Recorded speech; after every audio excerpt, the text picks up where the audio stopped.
Witam Państwa na kanale TV Punkt. Dzisiaj moim Państwa gościem jest Paweł Wybuchowski. Witam Cię, Pawle, bardzo serdecznie. Witam, Januszu. Miło tutaj być. Na początek powiem Państwu coś o Pawle. Paweł jest absolwentem elektroniki i telekomunikacji Wydziału Elektronicznego Politechniki Szczecińskiej z tytułem Magister Inżynier Elektroniki i Telekomunikacji. I ten początek mówię po to, ponieważ dzisiaj będziemy rozmawiać bardzo dużo o łączności bezprzewodowej, o tym, czy ta łączność bezprzewodowa, którą mamy dzisiaj wszędzie, w telefonach, w komputerach, w tabletach, smartwatchach, w miernikach, co byśmy nie chcieli, czego dzisiaj nie dotkniemy, jakich urządzeń, czy nawet lodówki, telewizory, no to po prostu ta łączność bezprzewodowa nas dotyka. A ponieważ mamy bardzo zacnego gościa dzisiaj, więc to przedstawienie jego osoby jest tutaj dosyć ważne po to, żeby Państwu pokazać, że są też fachowcy, eksperci. Tu muszę dodać, że Paweł nie lubi bardzo tego słowa ekspert, ale no w tej naszej nomenklaturze musimy te słowa używać, bo one po prostu są powszechnie najlepiej rozumiane dzisiaj. Hmm. I zdaje się być, oglądając Pawła opracowania, czy jego stronę, o czym pewnie nam później też powie, jest jakby, nie wiem, czy tak mogę nazwać, później mnie najwyżej, Paweł, sprostujesz, w opozycji do tego mainstreamowego przekazu odnośnie łączności bezprzewodowej, że ona jest nieszkodliwa i że normy, które dzisiaj chronią Polaków, Europejczyków, czy w ogóle ludzi na świecie, bo podobne normy są również w Ameryce, trochę w innej nomenklaturze, czy one rzeczywiście nas, ludzi, a zwłaszcza dla mnie w odniesieniu najbardziej do osób schorowanych, dzieci, młodzieży, kobiet w ciąży, czy one są skuteczne? Ja może pociągnę dalej. Oczywiście wszystkiego nie powiem. Mam nadzieję, że Paweł, ty nam trochę uzupełnisz, zwłaszcza jeżeli chodzi o obecną twoją działalność. Tak, Paweł, nasz gość, doświadczenie biznesowe zdobył współtworząc i zarządzając w latach, tutaj może te lata pominę, bo będzie Wiesz co, dłużej. może Janusz, ja po prostu krótko się przedstawię, bo ten cała moja historia jest dość długa. Jest długa, tak, to prawda. No i nie wiem, czy w tym kontekście wszystko jest gdzieś tam, można się tego dowiedzieć. Że tak, no, generalnie opowiem mm, o wykształceniu powiedziałeś, no więc to jakby dało mi pewną bazę do tego, żeby dalej się uczyć i rozwijać, jeśli chodzi o technologie bezprzewodowe, a już nie dało mi żadnej bazy co do zrozumienia wpływów biologicznych, bo oczywiście tego uczelnia wtedy nie uczyła. Chociaż oczywiście, jak retrospektywnie pewne sygnały były, bo ja pamiętam opowieści jednego z naszych profesorów o tym, jak w czasie II wojny światowej żołnierze brytyjscy stawali przy radarze na 20 minut przy antenie radaru po to, bo usłyszeli, że to sterylizuje, więc szli przed pójściem do domu publicznego się w ten sposób próbowali zabezpieczyć, tak? Więc to takie anegdotyczne i może śmieszne, ale znaczyło, że coś jednak było na rzeczy i ktoś o tym już w tamtym czasie mówił, tak? W każdym bądź razie oczywiście o efektach biologicznych pól elektromagnetycznych nic się nie mogłem nauczyć na uczelni w tamtym czasie, niewiele mnie to też wtedy interesowało. Później po ukończeniu uczelni zająłem się rozwijaniem firmy, która była integratorem IT i jednym z pierwszych polskich komercyjnych dostawców internetu. Więc to była moja praca przez wiele lat. Później z kolei zostałem prezesem, najpierw wiceprezesem, potem prezesem Norweskiego Funduszu Inwestującego w Polsce. Zajmowałem się dużym biznesem, przejęciami, połączeniami polskich firm zupełnie niezwiązanymi z moim wykształceniem, ani z tym, o czym będziemy dzisiaj mówić, ani z polami elektromagnetycznymi, ale był czas takiego dużego uczenia się jakby biznesu, co też w dużej mierze jakoś ma połączenie z tym, o czym będziemy mówić, bo duży biznes pełni olbrzymią rolę w tym wszystkim, o czym będziemy rozmawiali, więc pewne zrozumienie tego, czym się kieruje, jakimi mechanizmami się rządzi, jest niewątpliwie istotne. Z tego najwyższego poziomu inwestorów, ludzi zarządzających dużym biznesem. Ja może tylko dodam, o jakich kwotach rozmawiamy. To nie są miliony, mówimy o miliardach tutaj i również tych wpływach dzisiaj w Unii Europejskiej lobby. Według informacji, które pozyskałem, jest to dzisiaj najbardziej lobbowana przestrzeń w Unii Europejskiej, jeżeli chodzi o 5G. Mało tego dodam, Pewnie tak, pewnie tak. Mhm. według informacji, rzetelnych informacji z instytucji, które się tym zajmują. To Znaczy, jest zresztą ja legalne. może, Legalne. to oczywiście ten biznesowy aspekt jest ważny. Teraz co później? Później zajmowałem się czymś jeszcze z kolei zupełnie innym, a mianowicie zacząłem uczyć ludzi, tak, dorosłych, uczyć komunikacji, zastosowań tej komunikacji w negocjacjach, w sprzedaży, w mediacjach i tego typu rzeczy. To było przez dobrych parę lat. A następnie wylądowałem w takim miejscu, w którym posypało się całkowicie moje zdrowie. Tak? Bardzo, bardzo mocno, bardzo w sposób kompletnie dla mnie nieprzewidywalny. Było wiele elementów, wiele podejrzeń, wiele chorób autoimmunologicznych, stwardnień rozsianych, różnych innych podejrzeń. Do końca wszystko nie było zdiagnozowane, łącznie z boreliozą i tak dalej, która była zdiagnozowana zresztą, i wiele tego typu rzeczy. I w tym momencie pojawiła się też odkryta przeze mnie, bo przez przypadek, ale jednak olbrzymia nadwrażliwość elektromagnetyczna w tym kryzysie zdrowotnym.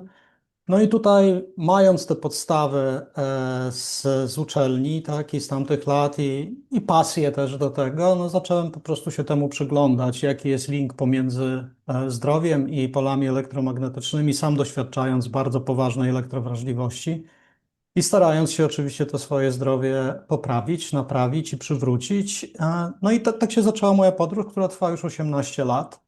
I te ostatnie 18 lat to jest 18 lat studiów nad wpływem biologicznym pól elektromagnetycznych, zarówno tych naturalnych, to znaczy jak nasz organizm jest połączony z naturalnymi polami elektromagnetycznymi i na ile jest to ważne, jak i tych wytwarzanych przez człowieka, które to połączenie, no powiedzmy sobie, w dość dużej stopniu zmieniają czy zakłócają mm, i chyba mogę powiedzieć, że niemal wszystko, na pewno nie wszystko, bo jestem tylko jakby jedną osobą i nie jestem w stanie oznajmić, że wszystko, ale niemal wszystko, w każdym razie większość istotnych rzeczy, które się ukazały w tym zakresie przez te ostatnie 18 lat, nie umykało mojej uwadze i studiowaniu. Zagadnienie na pewno jest dużo bardziej złożone niż ludzie chcieliby, żeby było, bo mamy na pewno osoby, które po pierwsze chciałyby, żeby normy określone przez państwo nas chroniły, no ale wtedy na określenie tych norm, które nas chronią, jakby delegują to do instytucji państwowych. Pytanie brzmi, te instytucje państwowe też muszą w jakiś sposób odpowiedzieć sobie na pytanie, które normy będą nas chroniły i tak dalej, więc to nie jest taki prosty problem, bo teraz mogą zapytać naukę, ale nauka nie ma jednoznacznych odpowiedzi w tej dziedzinie. Ja tylko, E, Paweł, dodam, że rozmawiasz z taką osobą, która ślepo wierzyła w te normy, które nasze urzędy i państwo polskie No tak, ustanawiają. no spróbujemy sobie zarysować tu w tej naszej rozmowie genezę, jakby, czy mechanizm tworzenia tych standardów i tego, jak one się zmieniały, bo Ale to jest Paweł, bardzo, jeszcze przepraszam, bardzo jakbyś ciekawe. mógł też powiedzieć więcej o sobie, bo to jest nasze pierwsze No to nagranie. dlatego mówię, że dalej Mam, kontynuując, w 2012, kiedy już byłem w miarę, bo ten mój kryzys taki zdrowotny to jest gdzieś tam 2006-2007, więc zajęło mi sporo, dobre dobre 2 lata, żeby w ogóle być w stanie pracować i funkcjonować normalnie, bo to nie było kompletnie możliwe. Ale już w tym okresie 2011, 2012, 2012 współzakładałem, byłem współtwórcą Instytutu Badań Elektromagnetycznych w Krakowie. Razem z doktorem Jerzym Grębą i Barbarą Gaudzińską-Calik, to znane dosyć osoby, w tym dla przynajmniej części osób słuchających i zainteresowanych tematem. No, Instytut się jakby udał i mieliśmy wielkie oczekiwania, natomiast nie udał się organizacyjnie i komercyjnie, bo krótko mówiąc, poza tym, co mogliśmy zrobić w ramach własnych środków, to nikt na to środków ani żadne instytucje, ani żadne osoby inne prywatne, czy jakaś część społeczeństwa nie bardzo chciała wyasygnować. W związku z tym zrobiliśmy to, co zrobiliśmy, po czym krótko mówiąc, to uległo rozwiązaniu. Mm, Ale wiele rzeczy tam powstało, tak? Powstała między innymi moja prezentacja, która dzisiaj wisi na moich stronach, no przynajmniej jej tekst wisi, tak? Która była dla połączonych Komisji Zdrowia i Środowiska Rady Miasta Krakowa w 2013 roku. Do tej pory w jakimś sensie aktualna, chociaż oczywiście przy normach jeszcze dużo, dużo mniejszych, ale w tej prezentacji w 2013 roku ja już mówiłem, nikt nie chciał specjalnie słuchać, ale ja już mówiłem, że operatorzy lobbują, żeby podnieść normy do poziomów ISIR, czyli to, co się stało realnie w 2020 roku, tak, czyli 7 lat później. Już wtedy były mocno zaawansowane prace nad tym, żeby to podnieść. O 5G jeszcze nie było mowy, nawet w jakichś marzeniach czy opisach, a już ten ruch ze strony operatorów był. Dlaczego? No, dosyć proste. No, po prostu to jest biznes, tak? Musimy sobie zdawać sprawę, że to nie tyle chodzi operatorom o to, żeby te normy były wyższe, żeby były wyższe, tylko że przy wyższych normach infrastruktura zapewniająca pokrycie jakby kraju i tak dalej jest po prostu tańsza do wykonania. Paweł, ja widzę, bardzo skromnie uciekłeś dalej od opowiedzenia trochę o sobie, ale ja tutaj mam No dosyć to jeszcze bogaty biogram, więc tak, no, chciał, dałem chciałbym, ci żebyś go. to, tak, ale chciałbym, żebyś go, bo jak nie, to w końcu ja go przeczytam. Dobrze. Zależy mi na tym, żeby ludzie się dowiedzieli, z kim mamy do czynienia teraz, z jakiego mam tutaj gościa przed sobą, że to, co nam powie, ta wartość merytoryczna jest raże wartościowa, prawdziwa i która nas może przybliżyć do tego problemu zrozumienia, z czym naprawdę się borykamy. I dlatego jeszcze raz naciskam, żebyś opowiedział trochę więcej o sobie, bo jest tu dużo do przedstawienia jeszcze, żeby też przekonać No żeby, do no siebie. ja też nie chcę Taki jakby dzisiaj mamy komercyjny świat, że musimy to trochę. przeładowywać, bo to też gdzieś pewnie wyjdzie dalej w dalszych dyskusjach, przeładowywać. No w każdym razie rozwijam taki kierunek, który nazywa się elektromagnetyczną po polsku, po angielsku to jest EV, to jest Electromagnetic Vitality Engineering. Po polsku można to przetłumaczyć jako elektromagnetyczna inżynieria witalności.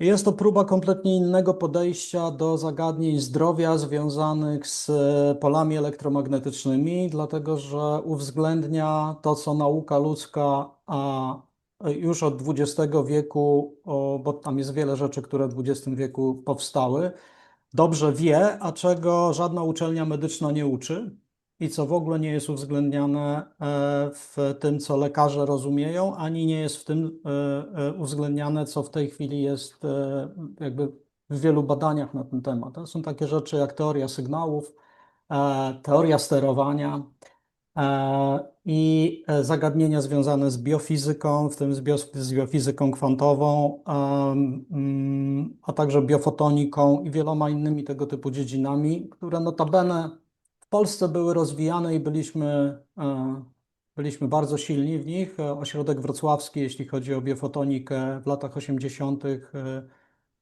pomiędzy 80 a 90 rokiem był uznawany za trzeci na świecie pod tym względem, czyli biofizyki i biofotoniki. Pod tym względem. To wszystko zostało pogrzebane, dzisiaj nawet nikt nie pamięta, że tak było. Podobnie zresztą z badaniami nad wpływem pól elektromagnetycznych na zdrowie dokonywanymi w Państwowym Instytucie Lotnictwa, chyba tak to się nazywało, albo Tak, Wojskowy tak, Instytut Medycyny Wojskowej Lotniczej. Medycyny Lotniczej. Dobrze, dziękuję Ci za korektę. W latach 70., które to badania w wersji anglojęzycznej krążą w tej chwili na świecie i są jednymi z najciekawszych badań z tamtego okresu. I to, że są z tamtego okresu, są pod tym względem ciekawe, że to jest okres, w którym była grupa kontrolna, która nie była narażona na pola elektromagnetyczne. Takich badań już nigdy więcej nie zrobimy na tej planecie, chyba że ktoś kiedyś, nie wiem, impuls elektromagnetyczny wyłączy całą elektronikę. Ale Paweł, Wtedy właśnie wyjaśnij, dlaczego te badania już dzisiaj są jest to niemożliwe, niemożliwe, skoro chodzi o dlatego grupę że kontrolną, wtedy te prawda? badania były prowadzone w wojsku, tak? I były prowadzone, czyli porównywano jakby efekty czy symptomy występujące u osób bardzo narażonych. I to były osoby wojskowe, obsługujące radiostacje, obsługujące radary i tak dalej. To narażenie paradoksalnie nie było ciągłe wtedy, bo oni mieli jakby ograniczony reżim pracy, tak, i odpoczynku i tak dalej. Natomiast było spore, ale grupę kontrolną stanowiła populacja ogólna. Tak, czyli osoby nie będące w wojsku i nie mające kontaktu z tego typu technologiami. I w tamtych czasach, w latach 70., ludzie, którzy byli w populacji, należeli do populacji ogólnej, praktycznie można powiedzieć, że z dzisiejszego punktu widzenia, a żyli w ciszy elektromagnetycznej. Tak? No poza jakimiś tam wyjątkami, które mieszkały blisko nadajnika telewizyjnego czy nadajnika radiowego, tak? To w zasadzie albo tymi, którzy, nie wiem, posługiwali się radiotelefonami non-stop, no nie wiem, piloci na przykład, stanowili na pewno grupę bardziej narażoną, tak, zawsze bliżej radarów, bliżej, szczególnie wojskowi, bliżej całej awioniki i tak dalej. Natomiast generalnie populacja ogólna funkcjonowała w warunkach, o których dzisiaj już nawet nie możemy pomarzyć, tak, bo de facto to narażenie jakby osób populacji ogólnej było na poziomie jakichś dziesiątych części albo nawet setnych części mikrowata na metr kwadrat, czyli rzeczy, które dzisiaj są nie do uzyskania w normalnej przestrzeni życia. Także to jest bardzo interesujące i niestety to, co jest ważne, no to cały ten tak zwany postęp spowodował, że dzisiaj badania epidemiologiczne, czyli porównujące symptomy grupy narażonej do nienarażonej, są obarczone jakby potężnym błędem metodologicznym wynikającym z braku grupy kontrolnej. Ja Czyli może tutaj jeszcze dodam, nie mamy ludzi, którzy żyją bez tego obciążenia już i nie jesteśmy w stanie też tego kontrolować. Tak? ja może tutaj też dodam, że ten Wojskowy Instytut Medycyny Lotniczej, on skonstruował czy wytworzył trzy rodzaje kombinezonów, które miały chronić przed promieniowaniem elektromagnetycznym Mhm. przy narażeniu znacznie niższym niż dzisiaj to ma miejsce, a z jakiegoś powodu bywa, że te metody ochrony przed promieniowaniem bywają obśmiewane, chociaż one już były stworzone prawie 50 lat temu, czy tam No, 40 lat temu były tak, stworzone. no to ja I, może. I dlatego tak ważne jest to, żebyśmy tutaj to wszystkie rzeczy po kolei odkłamywali, wyprostowali, znaczy, no mówili prawdę, chyba tu nie da Znaczy, się inaczej tego nazwać. ja jestem daleki od tego, żeby nazywać od razu rzeczom przypisywać prawdę, no bo wtedy jest pytanie, kto czemu przypisuje prawdę i możemy się zacząć spierać, która jest prawdą, a która jest fałszem. Ja bardziej chcę dać osobom, które nas słuchają, pewne pewien opis tego, jak ja to widzę, jak ja to rozumiem po 18 latach solidnych studiów nad tym zagadnieniem, do własnego rozważenia, do potwierdzenia, do sprawdzenia, jakie są fakty i tak dalej, ale pokazać po prostu, jak ja o tym myślę. I jeżeli jeżeli ten efekt uzyskamy, to ja się bardzo cieszę. Ja nie jestem tu po to, żeby oznajmiać wszechprawdę, natomiast chcę powiedzieć, bo jest to kawałek, to są prawie 2 dekady mojego życia, którym to było w dużej mierze wypełnione. Nie powiem, że nic innego zupełnie nie robiłem, ale było w dużej mierze wypełnione tym, żeby spróbować to zrozumieć. I zrozumieć to wielowymiarowo, nie tylko na zasadzie czysto wpływów biologicznych pól elektromagnetycznych, co już samo w sobie jest złożone, ale również w kontekście społecznym, w kontekście rozwoju społeczeństw, w kontekście rozwoju biznesu, gospodarki i różnych innych rzeczy, bo to wszystko, również w aspekcie prawnym i tworzenia prawa i tak dalej, bo to wszystko ma wpływ na to, czego dzisiaj doświadczamy. I a te rzeczy Ale są złożone, ale tej złożoności nie możemy się bać, jeśli chcemy coś zrozumieć, tak? A myślę, że oznajmianie czy oznaczanie czegoś jako prawda wtedy, kiedy czegoś nie rozumiemy albo nie wiemy nawet, z czego to wynika, no to jest, to ma cechy tylko takiej polaryzacji poglądów i emocji, ale nie niosącej żadnego realnego zrozumienia. I od tego staram się dystansować,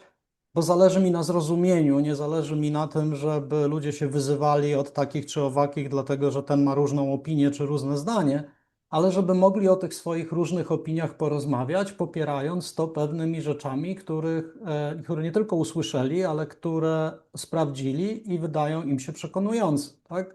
I w tym momencie zupełnie inna rozmowa się otwiera, bo zamiast przerzucania się epitetami, możemy rozmawiać o pewnych faktach czy pewnych hipotezach i dowodach na to, które je uprawdopodobniają bądź nie, bo te rzeczy czarno-białe nie są, tak? Wiele osób chciałoby religijnego podejścia, ale wiadomo, że go tutaj nie będzie, tak? A natomiast bardzo dużo można zrobić bez zakwalifikowania tego do jednoznaczności i to jest coś, co chcę pokazać, tak? Ale jeżeli już jesteśmy przy tym, jak to się wszystko zaczęło, to ja chcę przytoczyć taki jeden dokument, który jest, wydaje mi się, bardzo ważny w kontekście kwestii tego, gdzie Polska była, w jakim bloku była w latach powojennych i potem przez lata 70. I jeszcze do końca lat 80., co było na Zachodzie, jak się układały te normy, o których mówisz, które prowadziły do budowy tych kombinezonów dla poziomów niższych niż te, które dzisiaj doświadczamy i które są uważane za bezpieczne, tak? Przynajmniej przez ustawodawcę naszego i nie tylko naszego, bo i europejskiego w jakiś tam sposób, chociaż to też interpretacja tego jest nieco inna. I taki dokument, który chcę, żeby ludzie sobie zdawali sprawę, że takie rzeczy się działy, bo mało kto o tym wiedział. Jest taki dokument, którego ja będę tłumaczeniem się posługiwał, żeby nam było łatwiej tutaj, który nazywa się Biologiczne skutki promieniowania elektromagnetycznego, fale radiowe i mikrofalowe, euroazjatyckie kraje komunistyczne. To jest odtajniony dokument DAI, czyli Departamentu Defense Intelligence Agency, tak, czyli tutaj Departamentu Obrony i Stanów Zjednoczonych, pochodzący z 76 roku. tak, 1976 roku. I ten dokument jakby stara się omówić, co się dzieje w krajach komunistycznych, tak, nazwijmy to tak umownie, i jak się to ma do tego, co kraje zachodnie, czy przede wszystkim Stany Zjednoczone mają do powiedzenia w tej sprawie. I przeczytam tak, żeby była spis treści, jakoś tutaj przedmowa, streszczenie. Sekcja pierwsza, wprowadzenie, znaczenie biologiczne fal radiowych i mikrofal. Część pierwsza, krew, część druga, układ sercowo-naczyniowy, część trzecia, komórki, część czwarta, ośrodkowy układ nerwowy, część piąta, układ pokarmowy, część szósta, gruczoły, część siódma, metabolizm, część ósma, rozród, część dziewiąta, układ wzrokowy, część dziesiąta, wewnętrzna percepcja dźwięku i tak dalej. Mogę udostępnić to tłumaczenie, ono jest zrobione bardzo dobrze przez porządny model sztucznej inteligencji. bardzo, bardzo będziemy prosić Cię o to, żebyś nam tutaj to udostępnił Dobrze, jako... ja to Ci przekażę po naszym nagraniu. No to jest opatrzone jeszcze takim dodatkowym komentarzem. Natomiast tak, z przedmowy przeczytam jedno zdanie i potem drugie zdanie z pewnego podsumowania, po to, żeby nasi słuchacze czy widzowie złapali kontekst tego, jak to głęboko sięga, tak? Opracowanie omawia biologiczne skutki promieniowania elektromagnetycznego w zakresie fal radiowych i mikrofal, tutaj do 300 tysięcy MHz, czyli do 300 GHz. Nie jest przedmiotem tego opracowania szczegółowy opis każdego eksperymentu laboratoryjnego. Takie dane celowo pominięto na rzecz podejścia analitycznego. Podjęto próbę zidentyfikowania głównych obszarów badawczych i omówienia znaczenia wyników doświadczalnych. Tak? Czyli innymi słowy, tajna agencja w Stanach Zjednoczonych obrony stara się analizować efekty badań pochodzących jakby ze Związku Radzieckiego i krajów jakby bloku podległego Związkowi Radzieckiemu, w tym Polsce, i opisywać, co to jest. I teraz w streszczeniu mamy ciekawe zdanie. Tutaj jest tak: euroazjatyckie kraje komunistyczne aktywnie zajmują się oceną biologiczną znaczenia fal radiowych i mikrofal. Większość prowadzonych badań dotyczy zwierząt lub ocen in vitro. Prowadzone są jednak także aktywne programy o charakterze retrospektywnym, mające wyjaśnić skutki u ludzi. Główne układy, ich stosowanie lub procesy będą obecnie przedmiotem badań. To krew, układ sercowo-naczyniowy, komórki, ośrodkowy układ nerwowy, układ pokarmowy, układ gruczołowy, efekty metaboliczne oraz układ rozrodczy i wzrokowy. Badania są również inne aspekty ekspozycji, ale ograniczona liczba ujawnionych doniesień uniemożliwia ocenę wagi, jaką się do tych badań przywiązuje. Do owych słabiej udokumentowanych obszarów należą efekty nietermiczne, badania immunologiczne oraz wykorzystanie fal radiowych do czynnościowej kontroli układów narządowych. Tak, czyli krótko mówiąc, do tego, żeby wywoływać efekty u ludzi falami radiowymi i tak dalej. I teraz najciekawsze jest to, że teraz dalej, bo tutaj jest jeszcze wątek polski. Nie odnotowano żadnych nietypowych urządzeń ani środków ochrony przed ekspozycją na fale radiowe. Widoczny jest natomiast nieustanny nacisk na ochronę osobistą w sytuacjach zawodowych. To, co powiedziałeś tutaj w sprawie tego, co budowano kombinezony.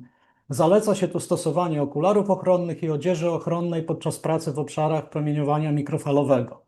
A dzisiaj widzimy, że jak ktoś próbuje jakąś odzież ochronną założyć przed promieniowaniem mikrofalowym, to się uznaje się to za oszołomstwo, tak, foliarstwo i tak dalej. Choć między poszczególnymi krajami komunistycznymi oraz między normami wojskowymi i cywilnymi utrzymują się pewne różnice, normy komunistyczne pozostają znacznie bardziej rygorystyczne niż zachodnie. Wyjątkiem może być Polska, gdzie doszło ostatnio do złagodzenia norm. Jest to pierwsze znaczące odejście kraju Europy Wschodniej od standardu ustanowionego pierwotnie przez ZSRR w 1958. Innymi słowy, w Polsce myśmy byli pierwsi w bloku, żeby podwyższać normy. I to jest dosyć ciekawa sprawa. Zresztą z tego też między innymi powodu, pomimo tego, bo mieliśmy jakby olbrzymi zasób naukowy i to jest raport z 76 roku. W 73 WHO, czyli Organizacja Zdrowia Międzynarodowa, ustanowiła konferencję, która odbyła się w Warszawie na temat biologicznych wpływów pól elektromagnetycznych, dlatego że byliśmy liderem w całym świecie w tej ocenie. To jest raport, który już był później, ale między innymi te nasze badania doprowadziły do tego, że myśmy już podnieśli normy wobec tych, które mieli Rosjanie, czyli Rosjanie mieli jeszcze bardziej restrykcyjne normy i trzymali się ich cały czas. No, dzisiaj dalej trzymają się normy 0,1 W na metr kwadrat, tak przy okazji, a my ją stukrotnie podnieśliśmy co do mocy. No i zresztą cała Europa i Stany Zjednoczone również, ogólnie rzecz biorąc przynajmniej. I teraz jest potencjał rozwoju.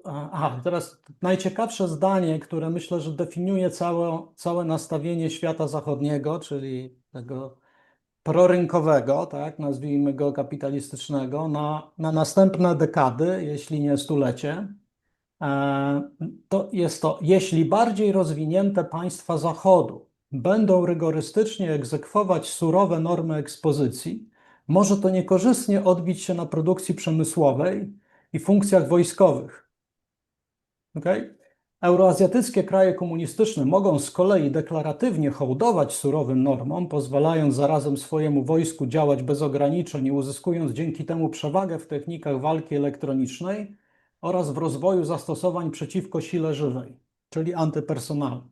Czyli innymi słowy, Amerykanie mówią w tym raporcie, bo to jest raport dla rządu, tak, i tak dalej, że nie możemy stosować takich norm jak Związek Radziecki i Polska i reszta, dlatego że po prostu to się odbije na produkcji przemysłowej i funkcjach wojskowych. A poza tym oni mogą tylko mówić, że mają takie normy, a tak naprawdę będą oszukiwać w wojsku i gdzie indziej, a my, jak tego nie załapiemy i nie podniesiemy tych norm, no to wtedy przegramy z tym.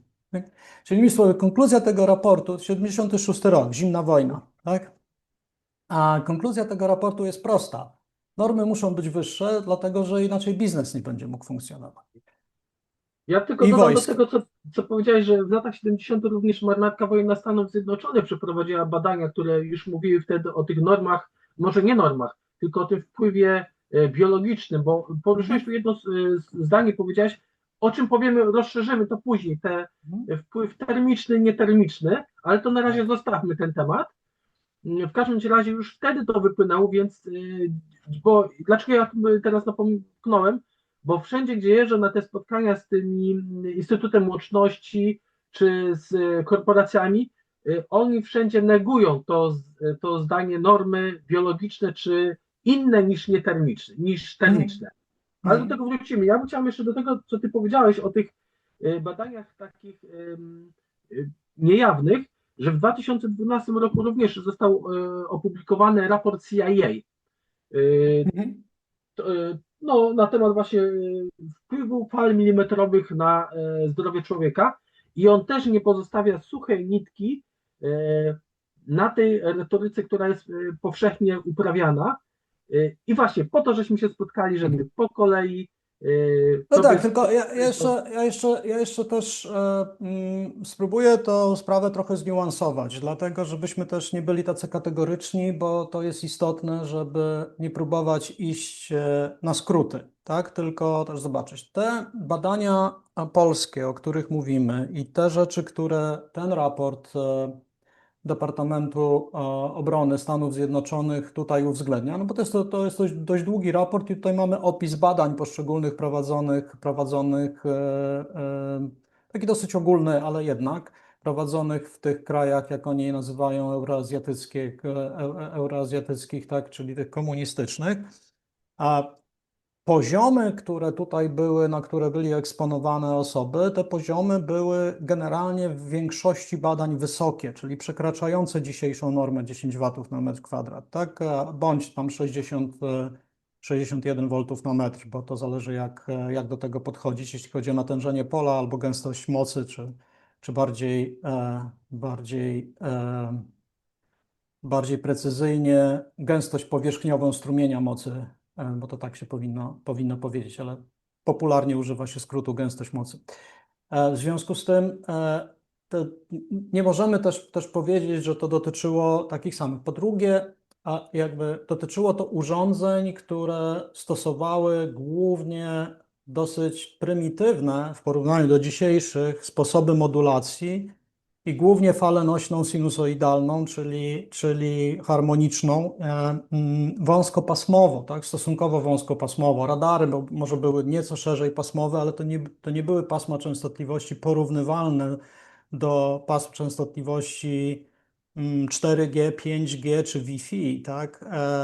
Więc kompletnie jakby innego typu sygnały. Dzisiaj mamy do czynienia z sygnałami zmodulowanymi cyfrowo, w bardzo skomplikowany i złożony sposób, o krótkich czasach narastania, czyli bardzo o nieharmonicznych, mówiąc krótko, tak? One z sygnałami sinusoidalnymi niewiele mają wspólnego.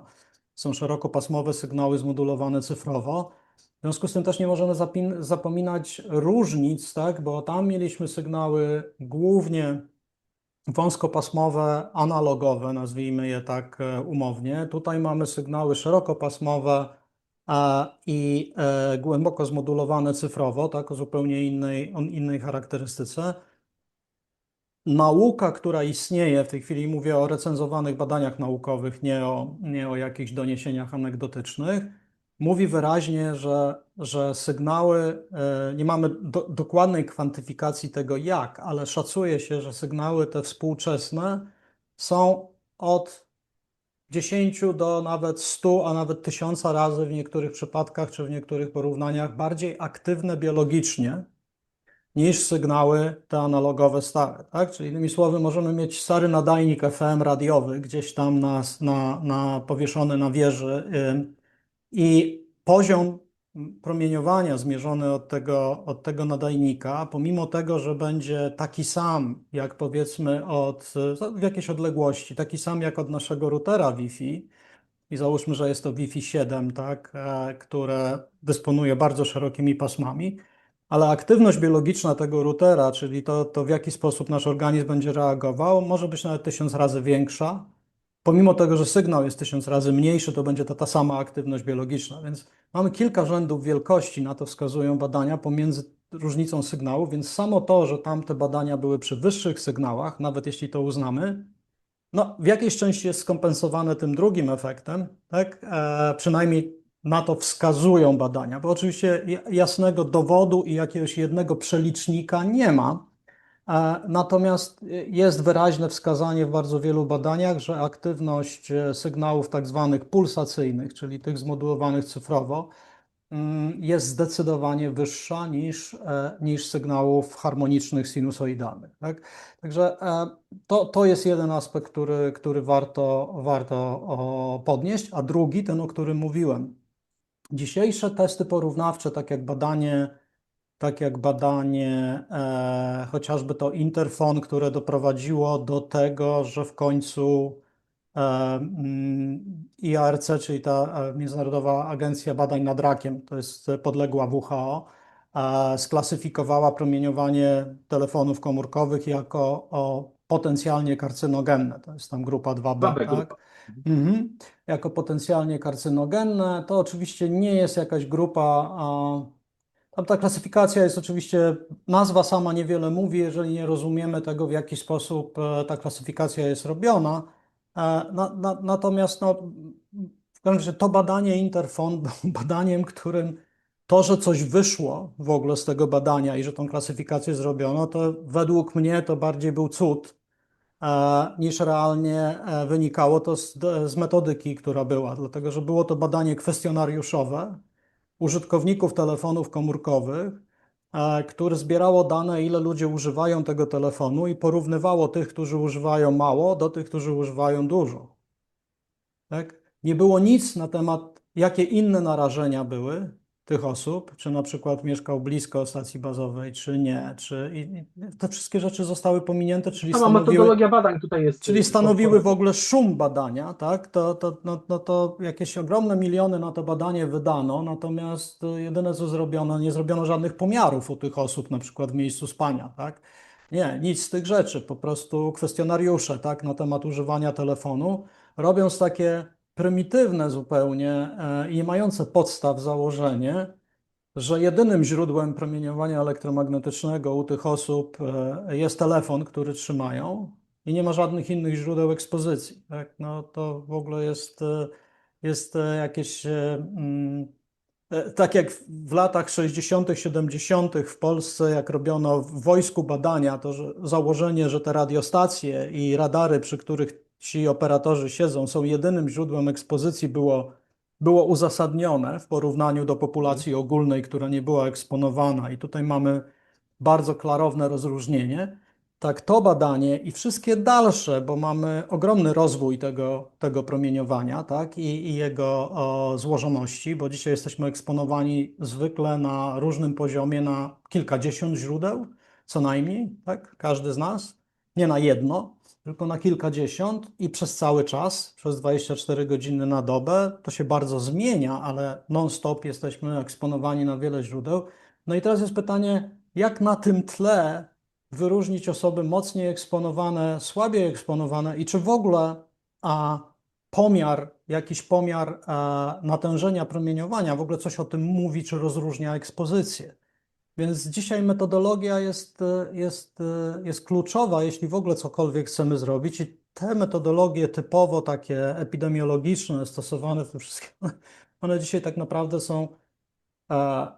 są tak nieadekwatne, że jakiekolwiek badanie robione przy ich użyciu jest bardziej próbą udowodnienia, że nic się nie dzieje, niż realnym naukowym podejściem do tego, żeby wykryć jakieś różnice. No bo jeżeli mamy ludzi eksponowanych przez 24/7, 365 dni w roku, to jakaś nieco zwiększona ekspozycja, czy to, że ktoś używa telefonu, co dzisiaj w ogóle, co to znaczy używa telefonu? Przecież to nie chodzi o to, że rozmawia. Dzisiaj używamy transmisji danych, używamy telefonu jak komputera de facto i tak dalej. To, że ktoś używa telefonu 2 godziny dziennie, a drugi używa 8 godzin dziennie, to nic nie mówi o ekspozycji tych osób, o różnicy pomiędzy Bo ekspozycją. możemy Tak, się być narażeni kompletnie nic. pasywnie również. To Tak, jest, oczywiście, że tak. Także to nic nie mówi, więc bez jakiegokolwiek mierzenia czy jakiejś kwantyfikacji tego nie ma możliwości rozróżnienia. A teraz jakiego mierzenia? Jeżeli ktoś jest narażony dzisiaj na 50 sygnałów różnych, tak, o różnej wielkości cały czas i to jest dynamicznie zmienne jeszcze w dodatku, to czy pomiar jakiejś wartości średniej coś różnicuje? To jest znowu próba zamiecenia tego pod dywan i zmierzenia jakiejś średniej, ale to jest średnia tylko po wielkości, tak, tego sygnału, czy sumy tych sygnałów, ale tylko po wielkości. A co z pasmem, co z typami modulacji, co z polaryzacją fali, co z wszystkimi a, tymi czynnikami, które wpływają na efekty biologiczne i dobrze to wiemy. ale Paweł, trzeba też uczciwie powiedzieć, że są badania, w moim przekonaniu, w miarę dobrze przeprowadzone, przynajmniej jeden czynnik jest taki podstawowy, że są długoterminowe. Ja o nich celowo teraz napomniałem, ponieważ jakby nie wspomina o nich ani AI, ani nikt nie chce o nich głośno powiedzieć, a one są dosyć wymowne. Wprawdzie mówią tylko o technologii 2G, 3G, nie mamy technologii 4G, LTE, 5G. Mhm. Podejrzewam, że wiesz, o których mówię. Mówię o badaniach Mhm. Instytutu Amazonii, badania NTG, amerykańskie i Mhm. włoskie. Mhm. E, I tutaj akurat mam wrażenie, że było to rozdzielone, kiedy były eksponowane na to promieniowanie, kiedy nie były eksponowane. Oczywiście ograniczenie mamy Prawda. dosyć spore, bo mamy tylko 2G i 3G, ale sam już powiedziałeś Mhm. wcześniej, że to jest znacząca różnica między kolejnymi technologiami, bo można być bardziej eksponowanym na, Tak. upraszczam teraz skrót myślowy użyję, na niższą niższą technologię, tą sinusoidalną, niż tą dzisiaj skrajnie No modulowaną, tak, tylko trudno do zrozumienia. dzisiaj jeżeli idziemy przez kolejne generacje, no to już od 2G zaczynając, to już jesteśmy mimo wszystko w cyfrowej modulacji i tutaj rozróżnienie jest, to co mówisz jest istotne, natomiast ono jest trochę bardziej złożone, dlatego że jeżeli rozpatrujemy promieniowanie telefonu 2G względem telefonu 4G, czy stacji bazowej, bo to musimy patrzeć, że promieniowanie, na którym organizm jest narażony, to jest suma promieniowania od stacji bazowych, nie tylko od jednej, tak? Tylko od wszystkich, które są w pobliżu, plus ten telefon, plus telefony ludzi, którzy są obok, tak? To już nie mówiąc o jakichś tam urządzeniach Wi-Fi, urządzeniach internetu rzeczy i tak dalej. Tak? Myślę, że żeby zrozumieć, w jak złożonej sytuacji dzisiaj jesteśmy, to warto powiedzieć, bo ja zrobiłem taki, to już z rok temu, zrobiłem taki przegląd, w którym starałem się znaleźć odpowiedź na pytanie, ile urządzeń bezprzewodowych, czyli takich, które promieniują energię elektromagnetyczną do otoczenia, jest produkowanych dziennie na świecie. Ojejku, to jest praca nie na jednego człowieka chyba. Nie, to jest do zrobienia bez większego problemu, okazuje się, i to jest około 40 milionów na dzisiaj, w tym 10,5 miliona samych urządzeń Wi-Fi. Mhm. Tak, i teraz należy sobie uświadomić, to jest dziennie, tak, każdego dnia. W związku z tym należy sobie uświadomić, że te urządzenia nie idą gdzieś na półkę ani do kosza, tylko one są sprzedawane, czyli wędrują do środowiska i promieniują w nim energię. Tak? To jest 40 milionów urządzeń dziennie. W związku z tym, jakby jeżeli ktoś dzisiaj robi badanie, w którym osoba jest eksponowana na jakieś jedno źródło, ale nie mówi nic na temat tła, czyli całej reszty źródeł, które są, to czy to jest długoterminowe, czy to jest krótkoterminowe, to nie ma większego znaczenia. To jest już jakby różnica, która metodologicznie jest, porównanie jest słabe, tak? Teraz różnica, Ale tak, jeszcze te dwa badania, mhm. o których mówisz, akurat są odmienne, dlatego że badano szczury i badano w specjalnych komorach, gdzie one były narażone. I grupa kontrolna była w takich samych komorach, które izolowały je od jakby promieniowania zewnętrznego, czyli była pozbawiona tego narażenia. Tak? W związku z tym tam metodologicznie zostało to zrobione dosyć dobrze, natomiast no, patrzmy także tylko na to, że tam badano tylko jedną rzecz, tylko raka, tylko guzy rakowe. Nie badano że pod żadnym innym kątem. Tak? Więc powiedzenie, że pola elektromagnetyczne wpływają tylko i wyłącznie na. To jest oczywiście jakiś taki publiczny strach, ten rak. W związku z tym wszyscy mówią bardzo dużo o raku, natomiast zapominamy o tym, że rak jest tylko jedną z degeneracyjnych ekspresji chronicznych zdrowia, tak? I mamy wiele więcej. Mamy postępującą neurodegenerację, tak, społeczeństw. Mamy postępujące choroby autoimmunologiczne w różnego rodzaju wydaniach i tego typu rzeczach. Mamy zapadającą się odporność, mamy mnóstwo Rozrodcze, jakby rzeczy. wzrokowe. Tak jest, także jest tego cała masa, a efekty pól elektromagnetycznych wydają się być systemowe. To znaczy, że bo jeśli mówimy chociażby o dość dobrze w tej chwili zbadanym mechanizmie, którym pola elektromagnetyczne zewnętrzne są w stanie modulować, czyli otwierać, zamykać niefizjologicznie kanały wapniowe na błonie komórkowej, tak? Czyli te tak zwane sterowane napięciem kanały na błonie komórkowej, no to chwila, to ma wpływ na wszystko. Tak, bo No, ale to mówisz, jeśli sobie wejdziemy na PubMed, czyli na oficjalną bibliotekę medyczną Kongresu, czy nie Kongresu Stanów Zjednoczonych, tak, i przeszukamy pod kątem efektów jakby chorobowych, czy chorób wiązanych z zaburzeniami transportu jonowego na błonie komórkowej, to dostaniemy pełen zakres wszystkiego, co nęka ludzkość, tak? I teraz mamy z drugiej strony badania, które bardzo dobrze już w tej chwili dokumentują, jest nawet pewien model teoretyczny, jak to działa, a te efekty, czyli zaburzenia powodowane przez pola elektromagnetyczne, dodajmy na poziomach dużo, czyli rzędy wielkości niższych od tego, co dzisiejsze normy opisują. A po drugiej stronie mamy powiedziane, że zaburzenia transportu jonowego powodują wszystkie możliwe choroby, które dzisiaj nękają ludzkość, no to no przynajmniej powinniśmy postawić pytanie, jak te dwie rzeczy łączymy. Tak? No i tego pytania oczywiście nie wolno zadać w przestrzeni mainstreamowej, no a ono jest do zadania i jest konieczne do zadania. Tak? Jak w takim razie możemy te dwie rzeczy połączyć, bo mamy z jednej strony dość dobrze udokumentowaną, nazwijmy ją jeszcze hipotezę, tak? Bo to nie jest jakby dowód, trzeba by było jeszcze znaleźć dowód, co nie jest aż takie trudne. Ja zresztą pracuję nad propozycją takiego badania, w którym będzie można pokazać, czy ten efekt jest zdrowiowy. Ja sam tego badania nie wykonam, więc pracuję nad propozycją, bo nie mam wystarczających środków ani wyposażenia laboratoryjnego, ale staram się je zbudować tak, żeby było możliwie przystępne do wykonania i zobaczymy.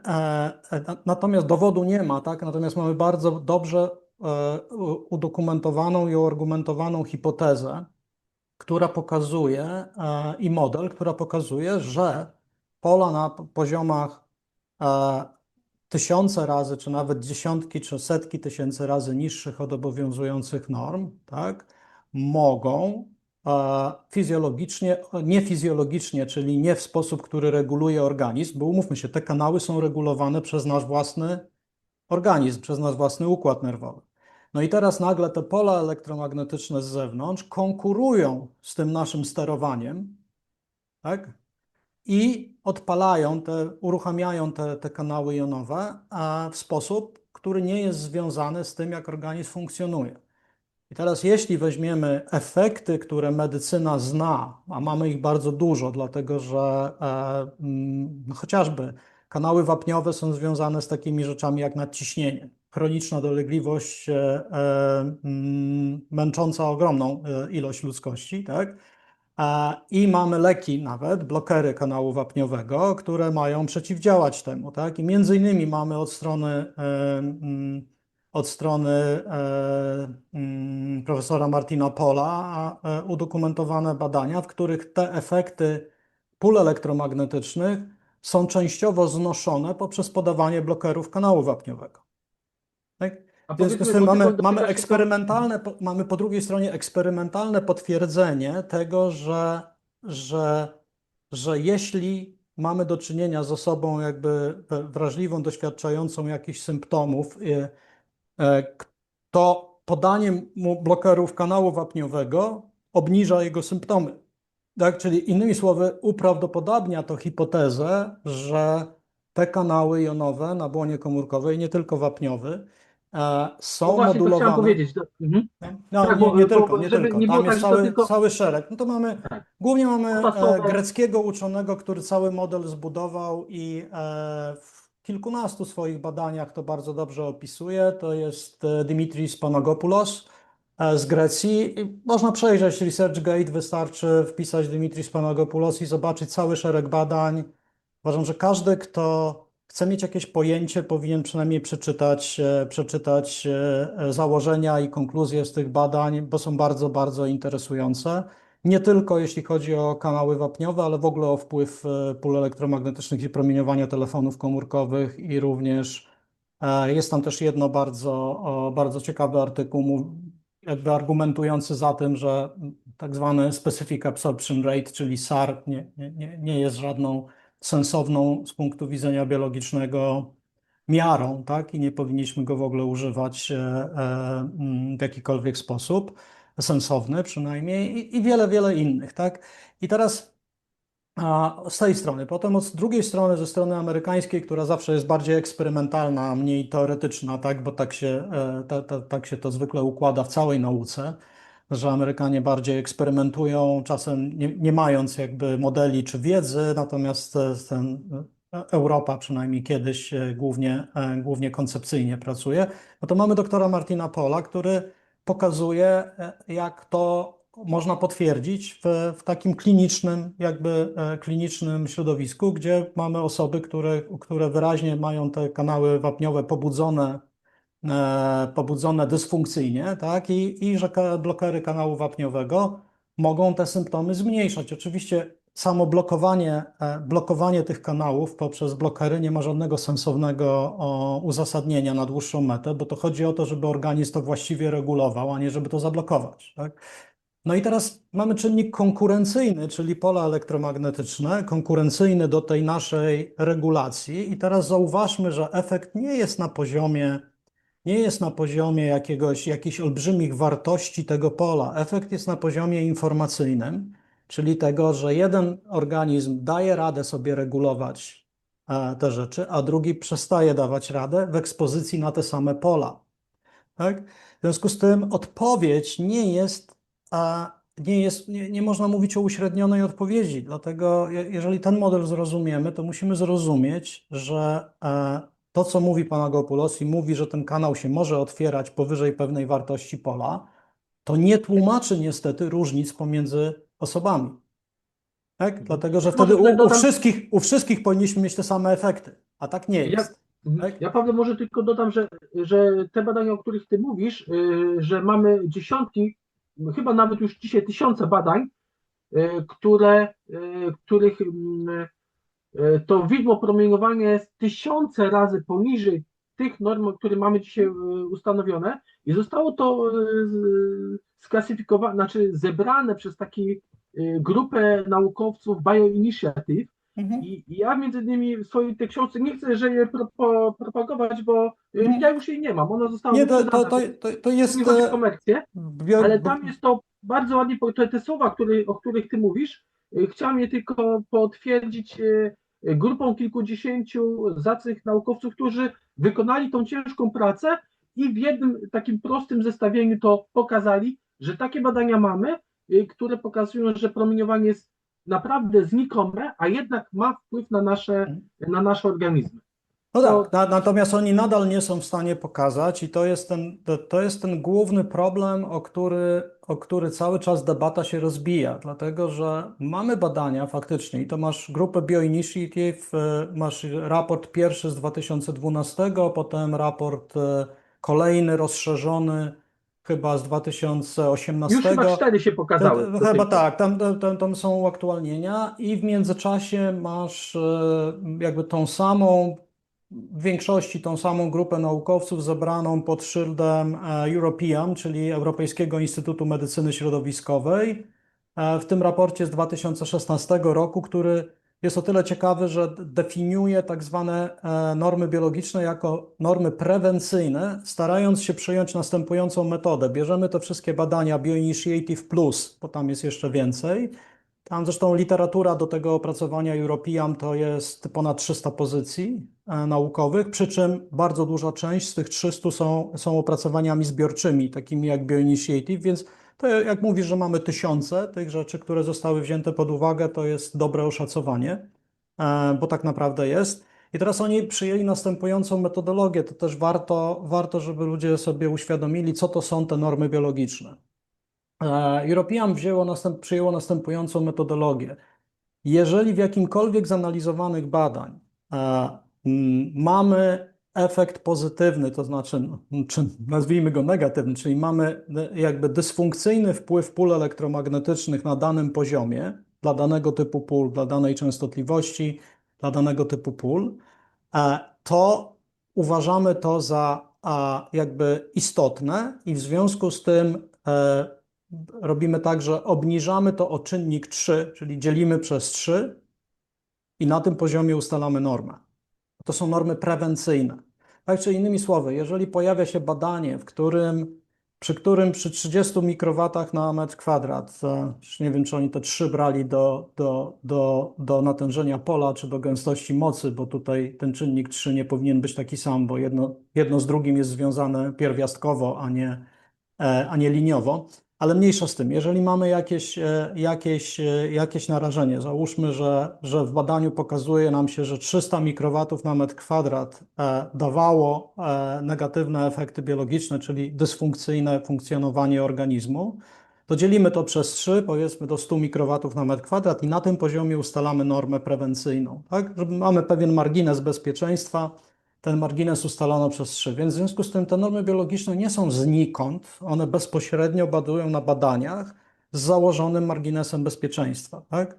I są ustalone również ze względu na to, że badania pokazują wyraźnie, że wpływy biologiczne pól elektromagnetycznych są daleko bardziej istotne w obszarze nocnym, w obszarze regeneracji i detoksykacji organizmu.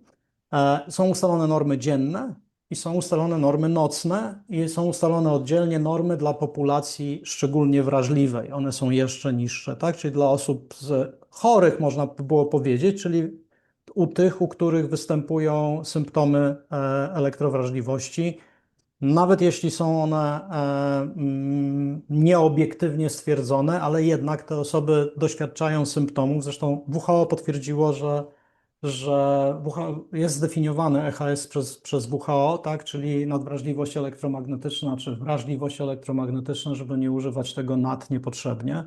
Chociaż w nazwie oczywiście jest hypersensitivity, więc w pewien sposób nadwrażliwość, że nie jest to jednostka jakby urojona, tylko jest jednostką zdrowia. No, czemu oczywiście w polskiej debacie Instytut Łączności i tak dalej jawnie zaprzeczał, nabijając się, że to ludzie sobie to wymyślają i tak dalej, pomimo kompletnie przeciwnego stanowiska WHO i wielu innych osób, tak, i tego typu rzeczy. Natomiast wszystkie te standardy, normy i te badania ciągle, i to jest, myślę, to, co jest najważniejsze tutaj do zrobienia, i ja w swojej pracy nad elektromagnetyczną inżynierią witalności skupiam się na tym, żeby znaleźć nowe zrozumienie i nowy model, w którym będziemy w stanie wytłumaczyć, dlaczego, bo mamy mechanizmy, mamy potwierdzenie i tak dalej, tylko te mechanizmy nie działają tak samo na wszystkich ludzi.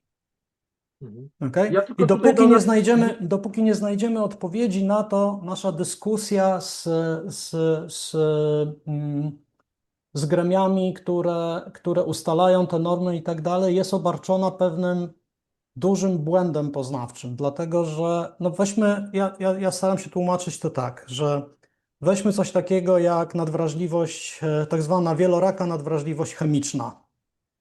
Mm, To jest zdefiniowana jednostka również przez WHO i tak dalej. I osoby jej doświadczające to są osoby takie, które do jakiejś Castoramy czy Leroy Merlin nie mogą wejść, bo jak wejdą, to tydzień muszą leżeć i nie są w stanie funkcjonować, tak? To jest wieloraka nadwrażliwość chemiczna. I teraz my słyszymy o tym, ale reagujemy wszyscy, ci, którzy nie mają takiej dolegliwości, reagujemy w taki sam sposób, jak w przypadku pól elektromagnetycznych. To znaczy, myślimy sobie, no tak, ale to mnie nie dotyczy. Ja tak nie reaguję. No i tak samo jest w przypadku osób, które doświadczają elektrowrażliwości, czują się fatalnie. W tym miejscu byłem, więc ja nie muszę, ja nie muszę być przekonywany przez te osoby. Tak? Wiem doskonale, ja również. jak to jest, kiedy wchodzę do pokoju, w którym, nie wiem, lekarza czy kogoś innego, czy w jakimś biurze, w którym wystarczy, że telefon bezprzewodowy DECT stał na biurku i ja po 10 minutach po prostu tracę przytomność, tak, prawie że, tak, i muszę, nie wiem, wypić 3 kawy, żeby w ogóle funkcjonować, tak, bo tak to mnie destabilizuje, tak, czy tak było oczywiście, dzisiaj jestem w innym miejscu, ale tak A powiedzmy, było. że to może być tylko jeden z objawów. Tak, oczywiście to jest, ja podaję, bo to jest mnóstwo niespecyficznych objawów, często takich, które kompletnie uniemożliwiają funkcjonowanie w takim środowisku, więc to w ogóle jest zaburzenia widzenia, efekty słuchowe, w sensie piszczenia w Bezsenność, uszach, to różne mi inne bardzo rzeczy i tak dalej. dokuczało. Tak. Mnóstwo symptomów, bo tak jak mówiłem, mamy do czynienia z systemowym, jakby systemową destabilizacją organizmu, z którą organizm nie potrafi sobie poradzić, tak? I teraz musimy spróbować znaleźć model, który będzie tłumaczył, dlaczego to jednych osób dotyczy, a innych nie dotyczy, i czym się te dwie grupy różnią i jak one są płynne, to znaczy jak z jednej grupy można przejść do drugiej. Bo to jest coś, co jest brakującym ogniwem w tym, żebyśmy zrozumieli do końca, jak to działa i żeby w końcu ci, którzy nie doświadczają dzisiaj symptomów albo myślą w taki sposób, że przypisują symptomy wywołane czy wywołane albo przynajmniej zainicjowane przez środowisko elektromagnetyczne, nie przypisują tego temu, co się z nimi dzieje. Tak? No bo załóżmy, że weźmy ten mechanizm modulowania kanałów wapniowych. No, ktoś doświadcza nadciśnienia, ale po prostu idzie do lekarza i dostaje leki, które mu to obniżają. W jaki sposób on się zastanawia, czy to są pola elektromagnetyczne? No nie zastanawia się, tak? Ja tylko tutaj Także no, dodam, Paweł, że ta grupa została już mniej więcej zdiagnozowana. To jest oczywiście tolerancja dosyć duża, bo tych osób chorych na nadwrażliwość czy na wrażliwość od mhm. 3 do 11%, bodajże według francuskich badań. No tak, Natomiast ale tylko że to nadal, nawet jeśli tak to znaczy uznamy, ten chciałem tylko zakres. pokazać przez to, No, że skąd się bierze to, że nie wszyscy to odczuwają, bo nie mhm. wszyscy są, No no tak, właśnie, ale na czym ta nadwrażliwość polega? No bo jeżeli z jednej strony chcemy ustalić jakieś normy, tak, dla populacji ogólnej, no to teraz jest pytanie brzmi, załóżmy, że mielibyśmy normy chemiczne ustawić dla populacji ogólnej, no to czy dla norm dla populacji ogólnej mamy wziąć ludzi z nadwrażliwością, z wieloraką nadwrażliwością chemiczną, czy nie? To jest realny problem, tak? To jest problem ustawodawcy, problem publiczny, problem ochrony zdrowia i tak dalej. I on nie jest trywialny, tak? Dlatego dzisiaj ta dyskusja, już nie mówiąc o innych aspektach, które jeszcze ją utrudniają w sposób dramatyczny, tak? Biznesowych i tak dalej, do których mam nadzieję, że przejdziemy jeszcze i sobie je omówimy, ale nawet jeśli byśmy je wycięli, ta dyskusja jest trudna, dlatego że to ciągle nie jest większość społeczeństwa, tak? W związku z czym jak to zrobić? Skoro ktoś nie doświadcza tego, no to myśli sobie, no ale zaraz, no skoro ja tego nie doświadczam i nawet jeśli przyjmę tą estymację, powiedzmy bardzo dużą, czyli że to jest 10%, która doświadcza symptomów EHS, no to nadal jest 90, które nie doświadcza, tak? Przynajmniej takie jest wrażenie, że nie doświadcza, bo oczywiście jest to błąd poznawczy według mnie, dlatego że no, są badania, takie jak chociażby aktywacja tak zwanych komórek mastowych, mast cells, tak zwana aktywacja w skórze u osób, które nie doświadczają żadnych symptomów elektromagnetycznych, ale jednak u wszystkich ta aktywacja pod wpływem pól elektromagnetycznych następuje. To mamy profesora Ole Johanssona, tak, który te badania już wiele lat temu prowadził, więc mamy pewne wskazówki, że to nie jest tak, że to dotyczy tylko wrażliwych, tak? Tylko że pewne rzeczy się aktywują również u osób niewrażliwych. I e, jeżeli ten model, jeśli chodzi o modulację kanałów wapniowych, jest właściwy, a wiele na to wskazuje, to prawdopodobnie mamy do czynienia z tym, że zakłócenie występuje również u osób, które nie doświadczają symptomów, ale ich możliwości kompensacyjne organizmu tego zakłócenia są wystarczająco duże do tego, żeby symptomów nie odczuwały. Okay? A podobną sytuację mamy w badaniu, które ja prezentuję w jednym z artykułów i wideo na stronie mojego sklepu z materiałami ekranującymi. To jest znowu Dimitris Panagopoulos, ale to jest badanie bardzo ciekawe, badanie bezpośrednio na komórkach układu odpornościowego. Tak, na tym, jak one się jakby degradują, jakbyśmy pod wpływem pola elektromagnetycznego i tutaj źródło jest bardzo, bardzo proste, telefon 3G, tak, w tamtym momencie. I badanie pokazuje, że mamy wyraźne zmniejszenie funkcji, czy tak naprawdę zaburzenia na poziomie genetycznym, tak, jakby tylko nietrwałe, tak, w tych Obiektywne, obiektywnie nie, stwierdzone normalnie na tak. poziomie, na poziomie badania, a w tym momencie, które są stwierdzone, tylko tyle, że organizm jest je w stanie naprawić, tak? Ale teraz, jak się zastanowimy, tylko że żeby to naprawić, to jest stres środowiskowy, który powoduje jakby uszkodzenia w tych komórkach układu immunologicznego. I teraz, żeby organizm to naprawić, no to musi użyć jakby zasobów do tego, tak, żeby się zregenerować. I pytanie brzmi, no to wtedy, a czy to jest to samo, co jakby tego stresu nie było? No nie, tak? I dlatego musimy się zastanowić nad tym, że nawet jeśli okaże się, że my kompensujemy to, tak, do pewnego stopnia, albo osoby zdrowe są w stanie to skompensować jakby do pewnego stopnia, to wysiłek czyniony przez organizm jest istotny. Czyli innymi słowy, nawet te osoby, które dzisiaj symptomów nie doświadczają, możemy postawić taką hipotezę, prawdopodobnie funkcjonowałyby dużo, dużo lepiej bez tych pól elektromagnetycznych. Dlatego ja zawsze Dobrze, zwracam uwagę, mhm. rozmawiając z ludźmi, że my prawdopodobnie, jeżeli te wszystkie hipotezy zostaną potwierdzone, a one już mają duży fundament do tego, żeby tak było, to prawdopodobnie jesteśmy w sytuacji, w której wszyscy my nawet nie mamy pojęcia, jak dobrze moglibyśmy się czuć.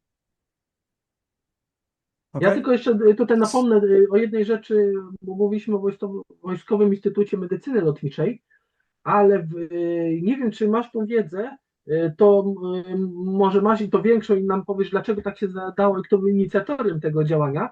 W 2002 roku zostały w Polsce zlikwidowane, bo myśmy mieli tą chorobę nadwrażliwości i ona występowała pod dwoma postaciami. Choroba mikrofalowa i nerwica mikrofalowa. Nerwica to była ta choroba odwracalna, że powiedzmy jadąc na wakacje, separując się na tydzień czasu od tego smogu elektromagnetycznego, Mhm. powracaliśmy do zdrowia, jakby śladu nie było. Mhm. Natomiast choroba mikrofalowa, ona już zostawiała efekty długotrwałe i wyjazd na wakacje nie pozwalał jej całkowicie wyeliminować.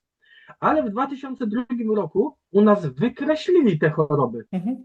z listy chorób. Czy masz jakąś wiedzę, kto był inicjatorem, dlaczego się tak stało? Czy były jakieś badania, że coś takiego zastosowano? Bo przecież Nie. byliśmy, można powiedzieć, że wyżej wysytuowani niż dzisiejszy Zachód, bo miał tylko Znaczy tak, no, najtańszy medycynał, jakby a my mieliśmy ja, dwie ja bym jednostki. powiedział, że mamy kompletnie inną naukę w tej chwili w Polsce i już w 2002 roku mamy kompletnie inną naukę niż mieliśmy w latach 70. Różnica polega na tym, że w latach 70. pomimo wszystkiego tego, co możemy tak zwanego złego, bo to oczywiście znowu są pewne kategorie, które nazywamy, próbujemy nazwać jednym słowem, co złego mogliśmy powiedzieć, to a, medycyna uniwersytecka czy akademicka w Polsce, tak jak ten zakład wojskowy, tak jak wspomniane przeze mnie uczelnie we Wrocławiu, ale też wiele innych w innych miejscach kraju, mimo wszystko zajmowały się problemami, które nie przekładały się bezpośrednio na zysk biznesowy. I od czasu transformacji ustrojowej to progresywnie się zmieniało. Dzisiaj jest trudno dostać jakikolwiek grant na jakiekolwiek badanie, które nie przełoży się na sprzedaż. Dzisiaj nauka bardzo rzadko bada rzeczy, które nie przekładają się na to, na czym można zarobić. Tak? Po prostu. I to jest jakby strukturalny problem powiązania gospodarki rynkowej z rolą jakby uczelni czy rolą nauki. Tak? No jeszcze jest jako tako, jakieś tam granty idą na jakieś badania, które są kompletnie jakby od takiego codziennego życia odłączone, tak, typu, nie wiem, astrofizyka, tak, badanie jakby związane z tym, jak powstał wszechświat i tak dalej, tak, no mamy jakby rzeczy, które jakby z samej zasady nie bardzo się mogą biznesowo przekładać i one od zawsze jakoś tam były finansowane. Ale szczególnie źle jest w tych sytuacjach, w których, jak z polami elektromagnetycznymi, robienia badań, które mogłyby w swoim efekcie podważyć obowiązującą dogmę i To pokazał ten raport, który na samym początku. podważyć obowiązujące nie tylko status quo, ale podważyć to, co robiliśmy przez dziesięciolecia, eksponując ludzi na takie promieniowanie. Tak? W związku z tym mamy jakby działanie biznesowe, zresztą prawnie dopuszczalne w gospodarce rynkowej, czyli to się nazywa lobbying. Lobbying polega na tym, nawet w Stanach Zjednoczonych jest nawet konstytucyjnie zagwarantowany, żebyśmy też sobie zdawali sprawę z tego. Polega to na tym, że prawnie dopuszczalne jest to, że biznes wpływa na to, jak tworzone jest prawo. Ale jest to dopuszczone również w Europie, w Polsce, już Wszędzie. chyba na całym świecie. Czyli innymi słowy, jaka to jest ścieżka? Jeżeli mamy duży biznes, który ma potencjał na to, żeby zarobić, ale obowiązujące normy ekspozycji nie pozwalają na rozwój biznesu, to biznes, wiedząc, że taki potencjał jest tkwi, inwestuje w lobbying po to, żeby przekonać decydentów, że normy trzeba podnieść i w tym momencie normy są podnoszone i można biznes robić, tak? I to jest prawnie dopuszczalne. Taką żeśmy sobie rzeczywistość zagwarantowali. Nie wiem, czy większość społeczeństwa ma pojęcie, że lobbying jest prawnie dopuszczalny. W związku z tym każdy, kto ma wystarczająco dużo pieniędzy, może wpłynąć na to, żeby zmienić prawo. I duża część tej odpowiedzi, jakby, o którą pytasz, do 2002 rok, jest odpowiedzią, to jest start technologii 2G i to jest start jakby telefonii mobilnej, tak? To są te lata. W związku z czym, czy już wtedy było widać, że to ma ogromny potencjał wzrostowy, tak? Bo tak naprawdę wystartowało wcześniej. No i teraz trzeba było się pozbyć tych starych norm, więc określono je po pierwsze jako komunistyczne, jako wymyślone przez Związek Radziecki, przez oprawców i ciemiężycieli i tak dalej, w związku z tym do wyrzucenia. Nikt nie przypominał sobie i nikomu nie przypominano, że to w 1976 roku WHO, które jest organizacją, no, co by nie powiedzieć, jakby świata zachodniego, I prywatną niestety. zrobiła, no między innymi też, ale że świata zachodniego, zrobiła konferencję na temat wpływów biologicznych pól elektromagnetycznych w komunistycznej wtedy Warszawie, uznając to za ośrodek, który te normy miał, ale później nazwano to komunistycznym i zmieniono, tak? I wyrzucono te rzeczy z kategorii jakaś choroba mikrofalowa i jakaś nerwica mikrofalowa, no nie można było o tym tak mówić, bo byliśmy w fazie wzrostu telefonii komórkowej, no i przecież trzeba było powiedzieć, że to wszystko jest bezpieczne, tak? W związku z tym to jest wynik lobbingu. Oprócz lobbingu jest drugi aspekt, jeszcze bardzo ważny, o którym większość społeczeństwa nie ma zupełnie pojęcia. Jest kwestia odpowiedzialności. A między innymi około 2002 roku ukazał się raport Lloyds, firmy ubezpieczeniowej, tak zwanej reasekuracyjnej, która jest jakby ubezpiecza ubezpieczycieli, mówiąc krótko, który wyraźnie wskazywał na to, że Lloyds, czy rekomendował wręcz firmom reasekuracyjnym, że nie będzie pokrywał ryzyka narażenia ludzi na pola elektromagnetyczne. Ten raport można znaleźć, ja nie pamiętam dokładnie roku, ale wydaje mi się, że to jest gdzieś 2002-2003, tak? Także mniej więcej w tym samym czasie, o którym tutaj mówisz, ten raport Lloydsa się ukazał, pokazując, że firma reasekuracyjna, analizując dotychczas dostępne dane, stwierdziła, że nie będzie tego ubezpieczała. No i teraz się zaczęło gwałtu rety wśród operatorów, tak? Telefonii komórkowej. No bo jeżeli ja nie mogę tego ubezpieczyć za jakieś sensowne pieniądze, tych pozwów o utratę zdrowia, życia i tak dalej, ewentualnych pozwów ludzi, to w takim razie jakie ja mam wyjście, a chcę dalej to rozwijać? No mam takie wyjście, że lobbuję, podwyższam normy i to państwo bierze na siebie tą odpowiedzialność, czyli odpowiedzialność rozmywa się do niczego. Bo ja działam na podstawie ustawy o wolności gospodarczej, która funkcjonuje w naszym kraju, czyli innymi słowy, co jest prawnie dopuszczone, jest dozwolone. Mhm. Okay? I w ten sposób działa duży biznes i w ten sposób odpowiedzialność, duży biznes również ubezpieczeniowy, odpowiedzialność jest przenoszona na państwo w wyniku lobbingu. No a teraz spróbujmy wyegzekwować coś od państwa. Jeśli znasz taki przypadek w Europie, że ktoś obywatel państwa wyegzekwował od państwa odszkodowanie zdrowotne wstecz za czynnik środowiskowy, którego normy zostały ustalone, no to gratuluję. Paweł, pomogłeś mi zrozumieć, trzeba takim przypadkiem, bo ja nigdy nie szedłem tym tokiem myślowym. Oczywiście znałem ten przypadek Loysa, natomiast pomogłeś mi zrozumieć, skąd powód likwidacji tych schorzeń. No jak można zlikwidować schorzenia, które istniały? Tutaj choroba mikrofalowa i nerwica mikrofalowa. W USA, o ile dobrze pamiętam, to zabronili powoływać się na zdrowie, jeżeli Mhm. chodzi o dokumentowanie tego smogu elektromagnetycznego.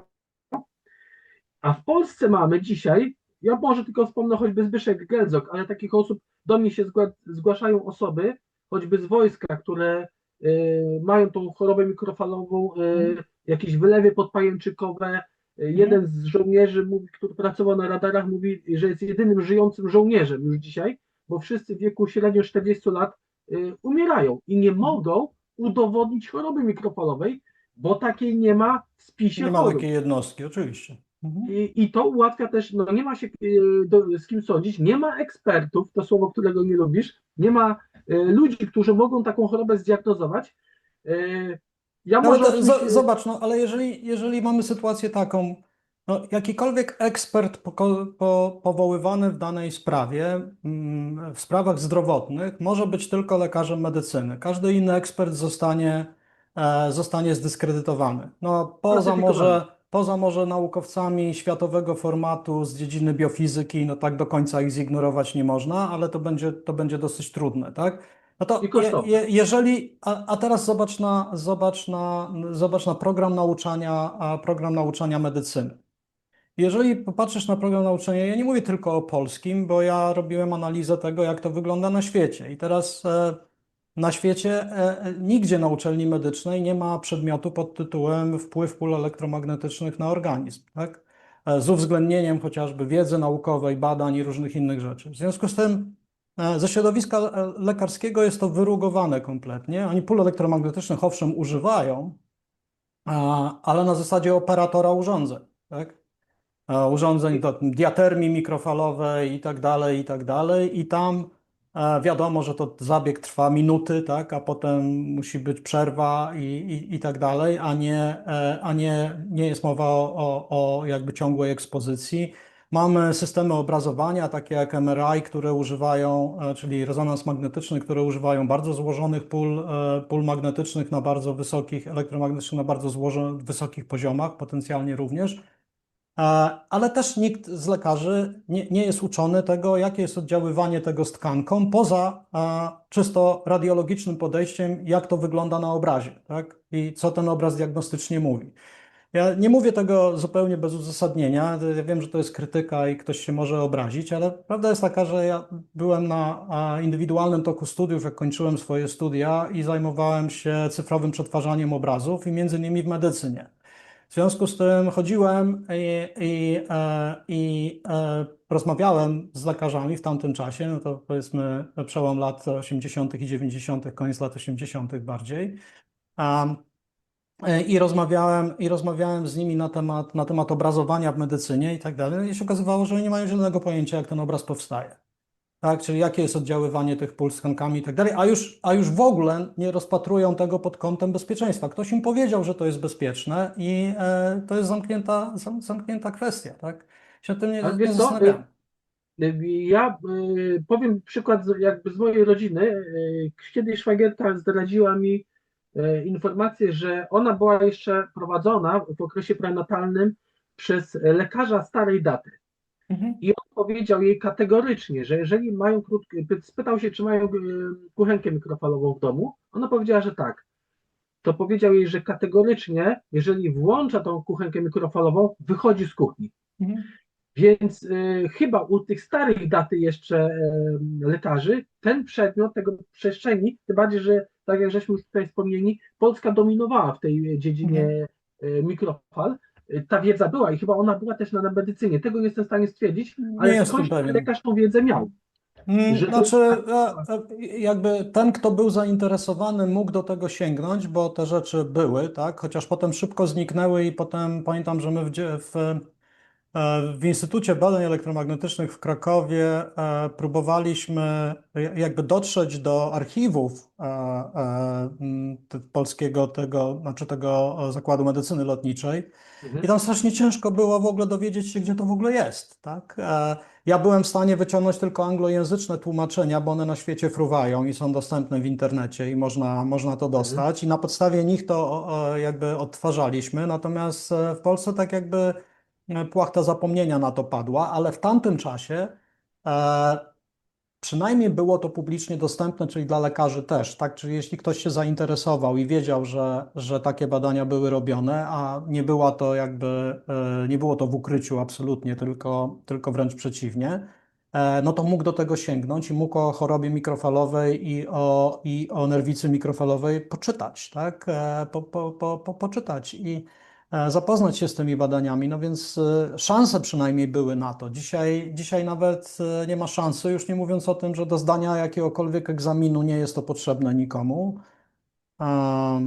Ja mam wśród swoich klientów, mogę powiedzieć, sklepu, ale też i znajomych czy przyjaciół, mam lekarzy, którzy nie mogą się z tym ujawnić nie mówię, że to jest jakaś ogromna ilość, ale świadomych jakby tego zagadnienia, którzy nie mogą o tym rozmawiać, a jeżeli próbują miernikiem mierzyć jakby jak to wygląda w ich szpitalach i w miejscu, w którym pracują, to jest koszmarnie, tak? Bo tych urządzeń Tak. jest tam wprowadzonych mnóstwo. W związku z tym nie są absolutnie to warunki do zdrowienia, szczególnie dla osób elektrowrażliwych. raczej do chorowania, czy do doświadczenia wszystkich możliwych symptomów. No i co? No i nic, tak? I w ten sposób sprawię jakby zagadnieniu w ogóle, czy możliwości zastanawiania się nad nim, bo ja nie twierdzę, że ja chcę powiedzieć, że tak, ten wpływ jest i już powinniśmy wszystkich ukarać i tak dalej.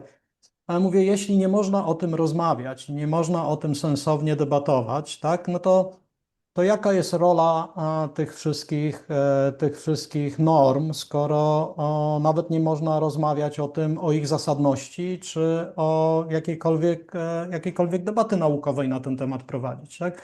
Więc to jest Podstawowa bez zasada sensu. nauki, podważanie No hipotez. oczywiście, że tak, nauka nigdy Teoria nie Karla jest. Poppera.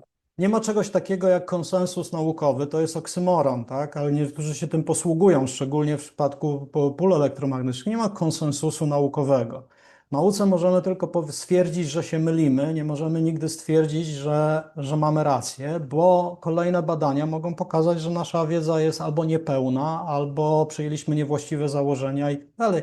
Jedyne, co w nauce możemy powiedzieć, że przy tych założeniach i takiej, i nie innej hipotezie uzyskaliśmy takie, a nie inne dane potwierdzające bądź weryfikujące tą hipotezę, tak? Ale nie możemy powiedzieć, że hipoteza jest absolutnie prawdziwa i nie możemy powiedzieć, i tam jest jeszcze też mnóstwo ograniczeń związanych z założeniami i z występowaniem efektów, tak? I to, co dzisiaj myślę, że zasadnie powinniśmy stwierdzać, to, że e, mamy osoby, które reagują w sposób dysfunkcyjny, czyli w sposób patologiczny, uniemożliwiający im funkcjonowanie czy życie, bądź bardzo obniżający komfort funkcjonowania, na poziomy pól elektromagnetycznych daleko niższe, rzędy wielkości, nie, że przez 2 czy przez 3, tylko rzędy wielkości niższe od obowiązujących standardów ochrony populacji ogólnej czy standardów ochrony BHP, bo tutaj też jest ciekawie dosyć, bo to się rozjechało nam, tak? Jakby mamy dwa prawa w Polsce dotyczące pól elektromagnetycznych. Jedno dotyczy narażenia pracowników, a drugie dotyczy populacji ogólnej. I Ono już chyba nieobowiązujące, one ale były ze opowiedz o sobą tym, bo to jest spójne, ciekawe. ale już nie są, tak? W tej chwili. Chociaż są na takim patencie, który został wprowadzony po to, żeby tą dychotomię jakby przykryć, tak bym nazwał. Może opowiedz o tym, bo to jest ten bardzo ciekawy Ale to wstęp. jest ciekawe dosyć. To jest tak, że do 2019 rok to jest ta duża inicjatywa 5G operatorów, wielka akcja promocyjna i tak dalej, właściwie zaczęta już w 2018 Ministerstwa Łączności, żeby wypromować 5G w Polsce. A od strony takiej światowej to była taka duża inwestycja polskich operatorów w to, żeby do Międzynarodowej Unii Telekomunikacyjnej dostarczyć materiały do takiego opracowania, które Międzynarodowa Unia Telekomunikacyjna wydała chyba w 2019 roku, a może nawet w 2018, które będę cytował z pamięci, ale którego tytuł był wpływ jakby bardziej restrykcyjnych norm, takich jak w Polsce i tak dalej, na rozwój sieci 5G, tak? Czy sieci 4G i 5G. I to był całe takie opracowanie, do którego polscy operatorzy z Polscy dostarczyli dane i tak naprawdę wszystko było to na takim studium przypadku polskiego, że mamy tak restrykcyjne normy, niższe niż w inne w Europie. I było tam bardzo wyraźnie pokazane, jak po prostu w takich warunkach nie tyle może nie da się wdrożyć 5G, tak, ale i 4G jest mocno ograniczane, ale konkluzja dla kogoś czytającego to sensownie, ja to czytałem, była taka, że to po prostu będzie bardzo drogo. Tak? W związku z tym cała ta akcja była do tego zrobiona, żeby coś, co operatorzy już dawno chcieli, bo powiedziałem, że w 2013 roku na forum połączonych Komisji Zdrowia i Środowiska Rady Miasta Krakowa, które było wtedy tematem zainteresowane jakoś, mówiłem o tym, że operatorzy lobbują, żeby podwyższyć to do poziomów ICNIRP-owych, tak? Czyli tego, co rekomenduje Międzynarodowa Agencja do Spraw Promieniowania Niejonizującego, czyli ICNIRP. No i to się w końcu udało przepchnąć i w 2020 roku, pomimo tego, że w 2019 delegacja mega ustawy do ministra zdrowia i ministra środowiska była taka, żeby ustalić zróżnicowane poziomy, to jest w ustawie, zróżnicowane poziomy dla miejsc zamieszkania i dla miejsc to ustalono jeden poziom, czyli ten maksymalny, ten poziom ICNIRP-u, mówiąc o tym, mm, że jest to nie tyle liberalizacja przepisów, ale to jest ujednolicenie z przepisami europejskimi. Tak, bo musimy się ujednolicić tutaj do Europy i tak dalej, w związku z tym no, podnosimy, tak, z 7 V na metr do 61 chyba voltów na metr, Dokładnie. tak, jeśli chodzi o natężenie pola i tam, gdzie powyżej 2 GHz mierzymy gęstość mocy w ustawie, no to z 0,1 W na metr kwadrat do 10 W na metr kwadrat, czyli stukrotnie co do mocy, tak. Pamiętajmy, że te dwie wartości są zależnością pierwiastkową powiązane, czyli innymi słowy, stukrotny wzrost mocy oznacza 10-krotny wzrost natężenia pola, ale no tutaj mamy trochę mniejszy wzrost w natężeniu pola. Ta rozbieżność już funkcjonowała wcześniej, bo było 7 V na metr i 0,1 W na metr kwadrat, a de facto 0,1 W na metr kwadrat to jest tam 6,28 chyba volta na metr, więc to nigdy nie było jednolicie zrobione, sensownie, ale to mamy takie podniesienie. I teraz problem polegał na tym, że tego nie dało się przepchnąć w tamtym czasie operatorom przez Ministerstwo Środowiska. Czyli mieliśmy tak, że od początku jakby Polski po 1989 roku normami ekspozycji ludności narażeniem ludności, czyli populacji ogólnej na pola elektromagnetyczne zajmowało się Ministerstwo Środowiska. Tak? I przez całe lata te nowelizacje i inne rzeczy, bo tam ich było sporo na korzyść operatorów. To też był cały proces, który ja zresztą opisuję w takiej prezentacji, która wisi na stronach Sejmu z prac, to nie była komisja, tylko zespół parlamentarny do spraw cyberbezpieczeństwa dzieci, już nieistniejący. Tam opisuje cały pochód zmian prawnych na korzyść operatorów od roku 2010 do roku 2022, bo wtedy było posiedzenie tego zespołu parlamentarnego, notabene, na którym była bardzo duża krytyka wprowadzanego wtedy prawa, które wyłączyło stacje bazowe z katalogu przedsięwzięć znacząco bądź potencjalnie znacząco oddziałujących na środowisko i znaleźliśmy się w sytuacji prawnej, w której jak ktoś chce postawić sobie oczyszczalnię ścieków swoich własnych w miejscowości, to musi dokonać analizy środowiskowej. Jak operator stawia stację bazową, to nie musi nic dokonywać. No i tam była strasznie duża opozycja i to było po tej opozycji z różnych środowisk, naukowych, wojskowych nawet, naprawdę duża opozycja przeciwko temu ruchowi, żeby to wyłączyć. No i była tak duża opozycja, że zespół parlamentarny się już nigdy więcej nie spotkał. Tak? Że to mniej więcej tak wygląda. No to mieliśmy cały pochód zmian prawnych, ale tak naprawdę no to się zaczęło już jakby wcześniej, tak? I dążyło do tego, żeby ciągle rozszerzać to pole tego, co można w kategoriach napromieniowywania jakby wysokości. No i wcześniej ta zmiana była taka, mieliśmy 7 V na metr i ta sama wartość była dla przepisów bezpieczeństwa i higieny pracy, dla tak zwanej strefy bezpiecznej. Strefa bezpieczna jest określana w tych przepisach, to jest z kolei podlega Ministerstwu Pracy, Polityki Społecznej i Rodziny i te normy są dzisiaj określone. I ta strefa bezpieczna to jest taka strefa, w której pracownika można zatrudnić na pełen wymiar godzin bez dodatkowych środków ochrony, zarówno takich jakby bezpośrednich środków ochrony narażenia, czyli jakieś kombinezony, ubiory i tak dalej, jak i środków takich no jakby administracyjnych, tak, skrócenia czasu, przerw i tego typu rzeczy. Więc no, jakby każdemu pracodawcy zależy na tym, żeby w tej strefie bezpiecznej się znaleźć, no bo wtedy nie musi nic robić, ani informować, ani osób na badania wysyłać i tak dalej. No i to było 7 V na metr i do dzisiaj jest 7 V na metr.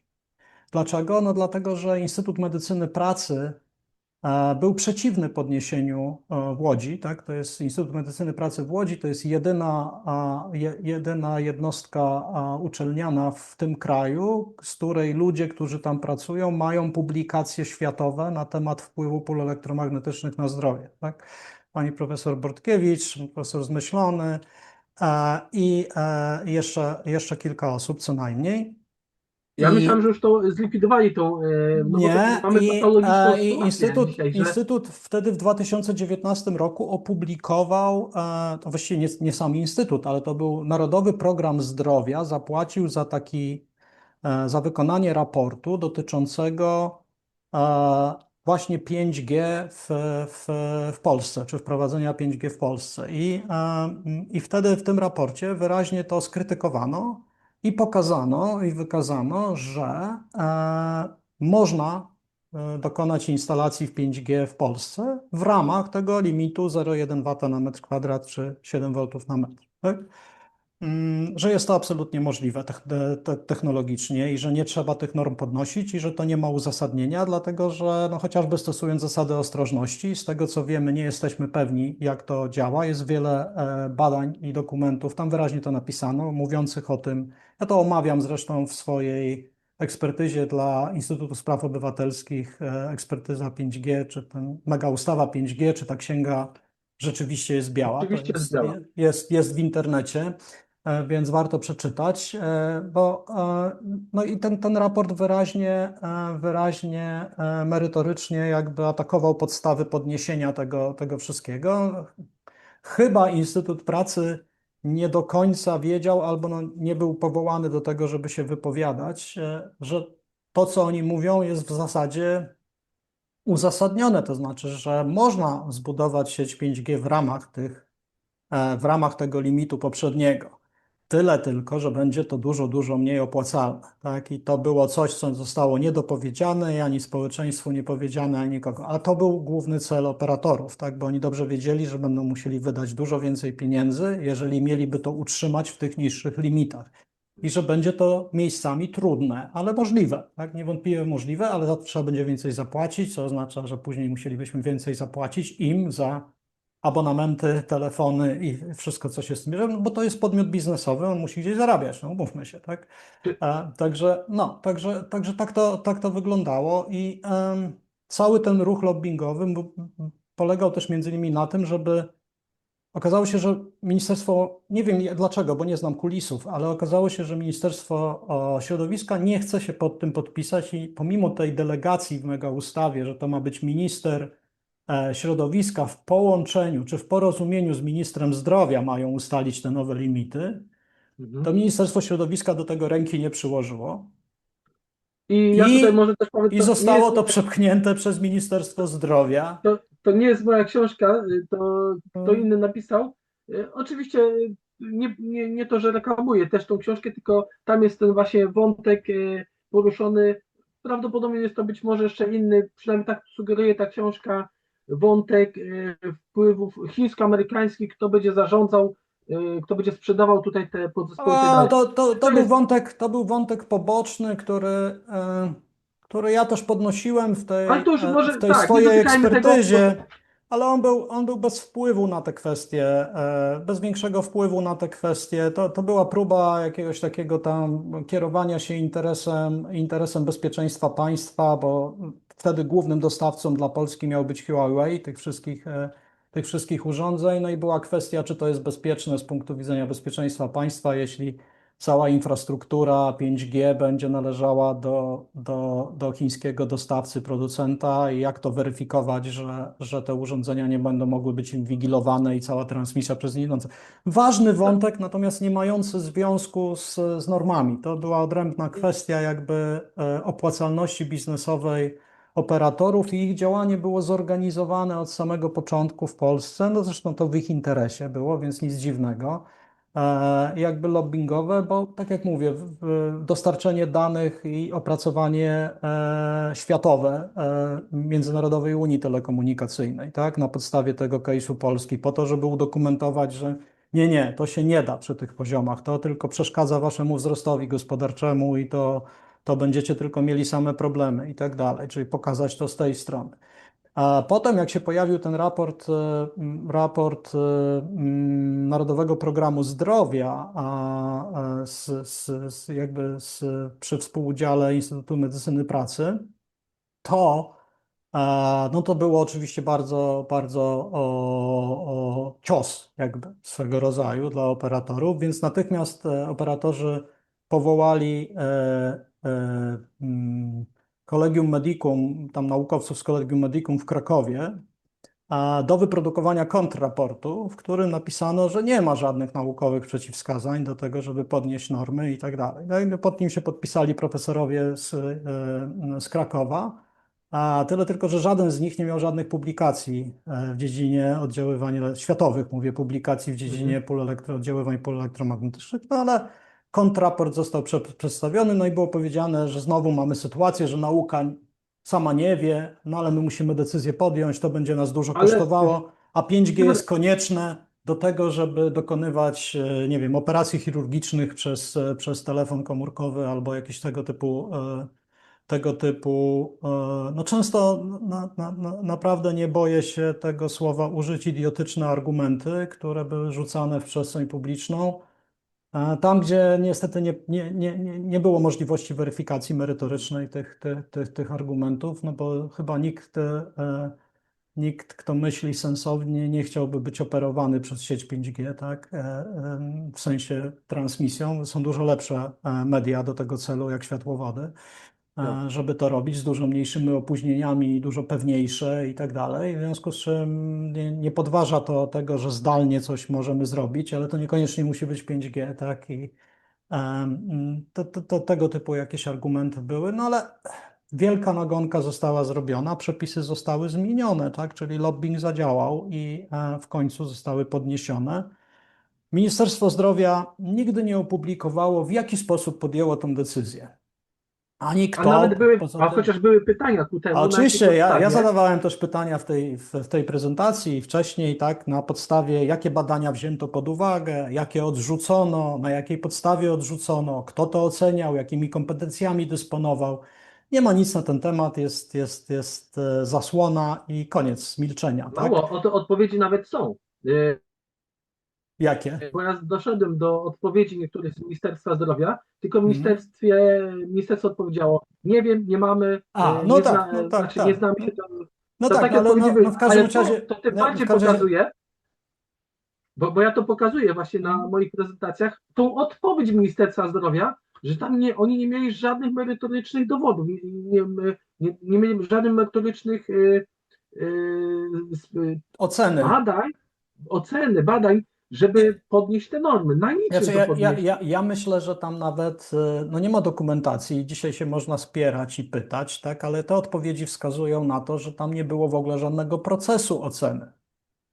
A w każdym bądź razie ten proces oceny nie został publicznie przedstawiony i nie ma żadnych nawet retrospektywnych informacji, jak odpytujemy, że w ogóle jakiś proces oceny został dokonany. Tak? No Że i w w ogóle. tak ważnym temacie czas konsultacji skrócony w okresie wakacji zimowych, no też budzi pewne No zastrzeżenia. ale to Ale mówimy powiedziałeś, to mówisz o konsultacjach społecznych, ale to konsultacje społeczne to jedno, ale drugie to jest jawność pewnego procesu dojścia do takiej konkluzji. No bo jeżeli mieliśmy te normy takie, jakie mieliśmy, i można oczywiście mówić o nich komunistyczne i różne inne i tak dalej, to są tylko jakby przymiotniki i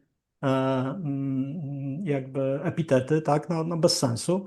Ale jeżeli teraz dokonujemy przeglądu tych norm po to, żeby je no, wielokrotnie podwyższyć, tak, co do mocy nawet stukrotnie, no to jakby sam proces powinien być publicznie dostępny, tak? Czyli zrobić tak, że takie i takie gremium wymienione z imienia i nazwiska takich i takich ludzi, tak?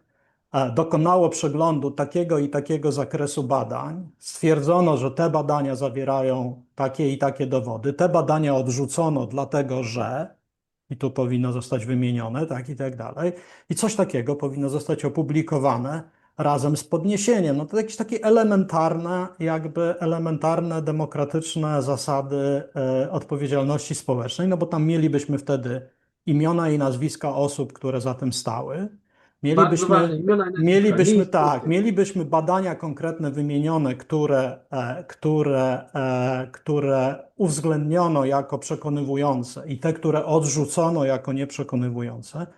No ale teraz odwróćmy to. Gdyby coś takiego zostało opublikowane, no to przecież natychmiast można by było do tego strzelać i to merytorycznie. Mhm. No i to Jeszcze jest, pro- powiedziałeś o, i to jest problem, tak? W powiedziałeś o związku z tym, że tym, w związku z tym jest tak, jak jest, no. powiedziałeś o tym, że te badania funkcjonują odnośnie BHP. Mamy, w takim razie mamy dzisiaj taki absurd, że osoby, które pracują w środowisku toksycznym, Mhm. są lepiej chronione niż gdy wyjdą na ulicę. One nie pracują w toksycznym, nie. To jest tak, że w pracy a, a, jesteś lepiej chroniony od pól elektromagnetycznych i to dużo lepiej, jeżeli jesteś w Tak, strefie bezpiecznej, niż jak wychodzisz na ulicę.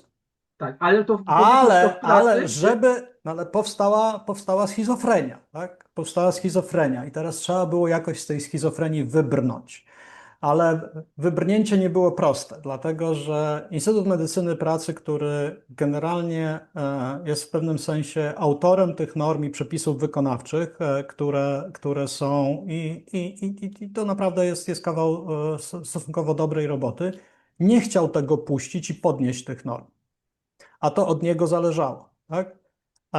W związku z czym, no i ten narodowy, jakby ich raport pod Narodowym Programem Zdrowia i tak dalej, i ich doświadczenie jakby naukowe w badaniu tych rzeczy i publikacje jasno mówiły dlaczego, tak? Nie chcemy tego podnieść.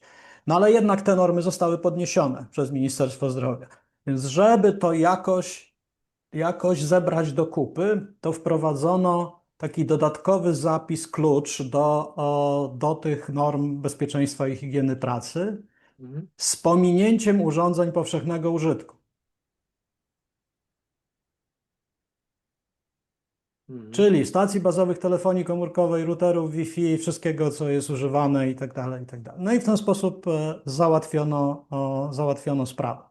W związku z tym, tak, jesteś lepiej chroniony od urządzeń typu, nie wiem, jak masz, nie wiem, zgrzewarkę mikrofalową, tak, to on ją bierzesz pod uwagę z tymi ostrzejszymi normami, bo to jest urządzenie niepowszechnego użytku i tak dalej, jakąś tam industrialny grzejnik indukcyjny i tak dalej. Zresztą ja w swojej pracy mam cały szereg zgłoszeń, gdzie te normy są przekroczone, bo one są ostrzejsze niż a nawet urządzenia medyczne, tak? Czyli na przykład urządzenia związane z diatermią mikrofalową, tak? Które nagrzewają tkanki. Te normy polskie są ostrzejsze niż normy europejskie w tym zakresie. I teraz dlatego dzisiaj w szpitalu, jeżeli ktoś buduje gabinet diatermii i używa urządzeń producentów europejskich, bo w Polsce nikt nie produkuje tych urządzeń, to trzeba te pomieszczenia ekranować po to, żeby w pomieszczeniach sąsiednich zapewnić strefę bezpieczną dla pracowników. Ale z punktu widzenia emisji dopuszczalnej dla populacji ogólnej, one nie przekraczają norm. Tak? Ale nie To, jest to to mamy, ale nie podlega to pod urządzenie powszechnego użytku. W związku z tym czy mamy to niezły jest to, co absurd. robię. Tak, jest to próba sklejenia dwóch rzeczy, które wynikają z zupełnie innego podejścia i które są w pewnym sensie, no, można powiedzieć, że sprzeczne, a w każdym bądź razie do innych konkluzji prowadzą. No i próba sklejenia takiego, żeby jakoś to prawo ogarnąć, no bo tak to byłaby jawna schizofrenia, a szczególnie kiedy pojawił się, to zostało później wprowadzone, bo to się pojawił temat, bo to zaraz później mieliśmy pandemię, tak? I w pandemii wszyscy zaczęli pracować zdalnie. Jak pracujesz zdalnie, ale nadal pod prawo pracy podlegasz, w związku z tym de facto ludzie pracujący w domach, którzy byli narażeni mocno na pola od stacji bazowych, mogliby wnosić do pracodawcy, że musi im zapewnić ekranowanie.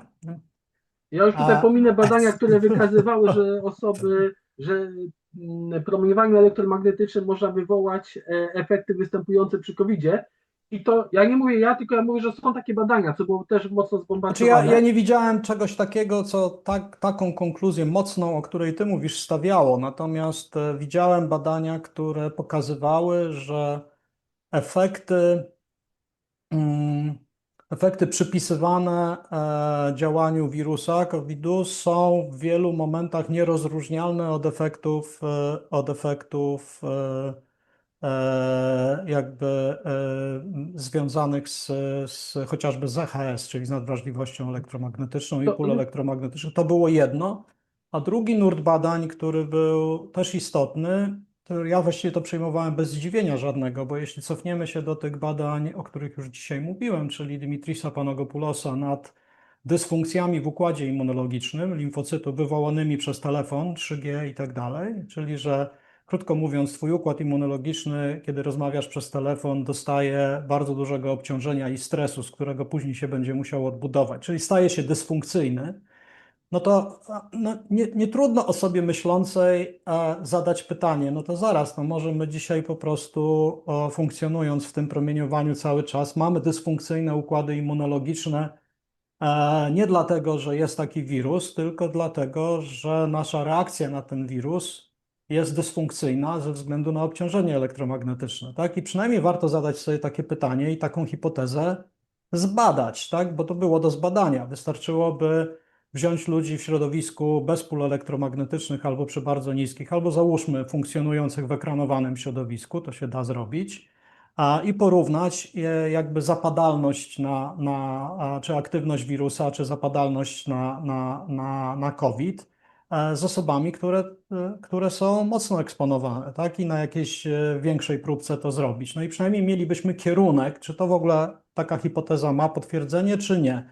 Zamiast tego mamy spór na poziomie epitetów, na poziomie prawda, fałsz i takie rzeczy, ale nikt nie zrobił badania, które by jasno pokazało, czy tak jest, czy nie, tak? Natomiast jeżeli weźmiemy wskazówki, to jeżeli weźmiemy Bioinitiative, o którym mówiłeś, European, o którym ja mówiłem i kilkadziesiąt lat badań, a łącznie z tymi, które cytowałem z lat 70. i wcześniej, o których mówiła Agencja Obrony USA, które się działy, wszystkie one zawierają wpływ na układ immunologiczny. Tak? Mhm. Jest to podsystem, który jest wyraźnie, efekty są wyraźnie powiązane z polami elektromagnetycznymi. No to jeżeli tak, no to chwila, moment, no to bez zdziwienia powinniśmy się zastanawiać nad tym, w jaki sposób epidemiologia, czyli wirusy, choroby zakaźne i tak dalej, oddziaływuje z tym osłabionym układem immunologicznym w wyniku oddziaływania ciągłego, tak, jakby przewlekłego pól elektromagnetycznych. No i czy my to badamy? No nie badamy. Jest jasno powiedziane, że są tylko efekty termiczne, nie ma oddziaływań na układ immunologiczny, wbrew temu wszystkiemu, co jest. To ja nawiążę do tej, żeby obronić tą moją wypowiedź, nawiążę znalazłem to. Władimir Mordaczew o tym pokazał. To jest profesor nadzwyczajny opiekun naukowy Laboratorium Badawczo-Rozwojowego i on właśnie powiedział o Gdzie? tym, że Gdzie, proszę, gdzie jest to laboratorium? w Rosji, bo to są Rosjanie, to No tak, ale to wiesz, no to z Rosji to teraz jest ale to wszystko jest wiadomo, nie do ale przyjęcia. tak, ja rozumiem, ale to właśnie on wykazał to, że wszędzie tam, gdzie był COVID, wszędzie tam był komercyjne 5G. I w tych miastach, i w tych stanach, gdzie to zafunkcjonowało, tam najwięcej było tych śmiertelności. A Korelacja była dosyć, ja bym, ale znaczy zostawiam to. ja bym się z tym nie zgodził, albo Znaczy on to przynajmniej przebadał, więc wskazał ja wątpliwości. tutaj Ja wiem, ja z wami nie walczę. nie widziałem jego badania, natomiast ja Mhm. zrobiłem na własny użytek i pokazywałem to w takim moim wywiadzie dla Nika Pino, to jest autor książki o oddziaływaniach biologicznych pól elektronicznych, Kanadyjczyk, którego poznałem w 2018 roku i potem kilka wywiadów on ze mną przeprowadził anglojęzycznych. I w jednym wywiadzie zrobiłem następującą rzecz, że na podstawie mapy aktywności 5G robionej przez Okle, to tak dość wiarygodna, tak, jakby stacji 5G, nałożyłem rejony o największej zachorowalności na tą mapę 5G i to nie pasowało. Mhm. No, warto by było te Potem badania. wziąłem mapę ekspozycji Wi-Fi i Mhm. to pasowało idealnie. No. A widzisz. Także, ale oczywiście to nie był żaden dowód, tylko kierunkowa analiza, bo można było równie dobrze powiedzieć, że mamy ogniska zachorowalności dużo większe w miastach, w dużych miastach czy w dużych aglomeracjach miejskich i to się wyraźnie jakby pokazywało na mapie chociażby Stanów Zjednoczonych. Mhm. I w tych samych aglomeracjach miejskich mamy bardzo dużo sieci Wi-Fi, tak? W związku z czym ta zbieżność mogła być wyjaśniona innymi czynnikami i mogła być tylko jakby dodatkowa, tak? Ale wcale niekoniecznie jakby przyczynowa, tak? Czy powiązana mocno. Więc ja To znaczy, ja jakby tego ja nie widzę oceniam. bardzo wiele, ja Mhm. widzę ze swoich badań i ze swojego zrozumienia, ja widzę bardzo wiele istotnych badań, które wskazują wyraźnie na to, że link pomiędzy dysfunkcjami immunologicznymi, czyli innymi słowy, słabym radzeniem sobie układu immunologicznego z wszelkiego rodzaju infekcjami, i oddziaływaniem pól elektromagnetycznych wydaje się być bardzo wyraźny. Więc w tym momencie powiedzenie, że można całkowicie odrzucić bez zbadania i bez pokazania jakby wyraźnie, że jest inaczej, tezę na temat tego, że pola elektromagnetyczne miały wpływ na tą epidemię, tak?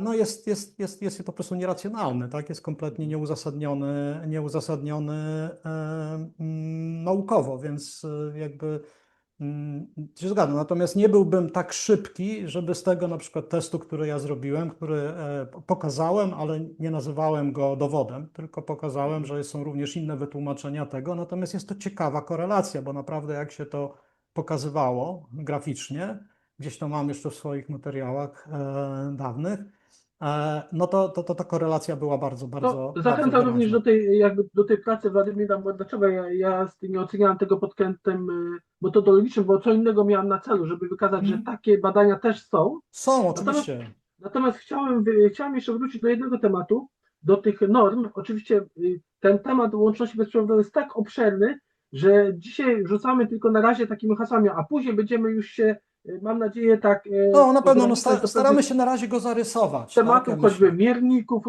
różnego rodzaju, bo to też bardzo ciekawy temat, którego w ogóle dzisiaj nie poruszyliśmy i nie poruszymy, bo nie ma na to czasu. Ale chciałem jeszcze wrócić do jednego wątku, norm tych polskich i tych ustanowionych przez European 2016, czy ten Instytut Budowlany, ten niemiecki Instytut Budowlany. Mhm. Bo co ciekawego Instytut jest, Biologii Budowlanej. Mhm. Instytut Biologii Budowlanej. Mhm. Bo co ciekawe jest, że te dwie, właśnie to nie są normy, bo mi zwrócił na to uwagę człowiek, choćby z Instytutu Łączności i miał rację. e, Nie umiem tego teraz właściwie nazwać, nie normy, a jakieś wytyczne, może o tak, wskazania, ale te wskazania, te wytyczne, one są spójne Mhm. obydwu tych instytutów. Tak, Mało, są bardzo one są nawet spójne, pomimo tego, że jakby doszli do niego zupełnie dwiema różnymi ścieżkami. tak, dokładnie. I Dlatego, mało tego, one są. że to jest tak, że ze strony European doszli do tego poprzez taką analizę badań naukowych, jakby jaka była, a Instytut Biologii Budowlanej dochodził do tego w sposób pragmatyczny, praktyczny, to znaczy współpracując z osobami, które doświadczają symptomów elektrowrażliwości, próbowano ustalić, jakby to jest bardzo silna instytucja w Niemczech, ale też i na całym świecie w tej chwili. To sobie musimy zdać sprawę na bardzo wysokim poziomie merytorycznym. E, Jeżeli ktoś ma wątpliwości na temat pomiarowe, na przykład technik pomiarowych i tak dalej, to zapraszam do artykułów Niemieckiego Instytutu Biologii Budowlanej na temat 5G, na temat pomiarów 5G, na temat tego, jak ta sieć funkcjonuje i tak dalej.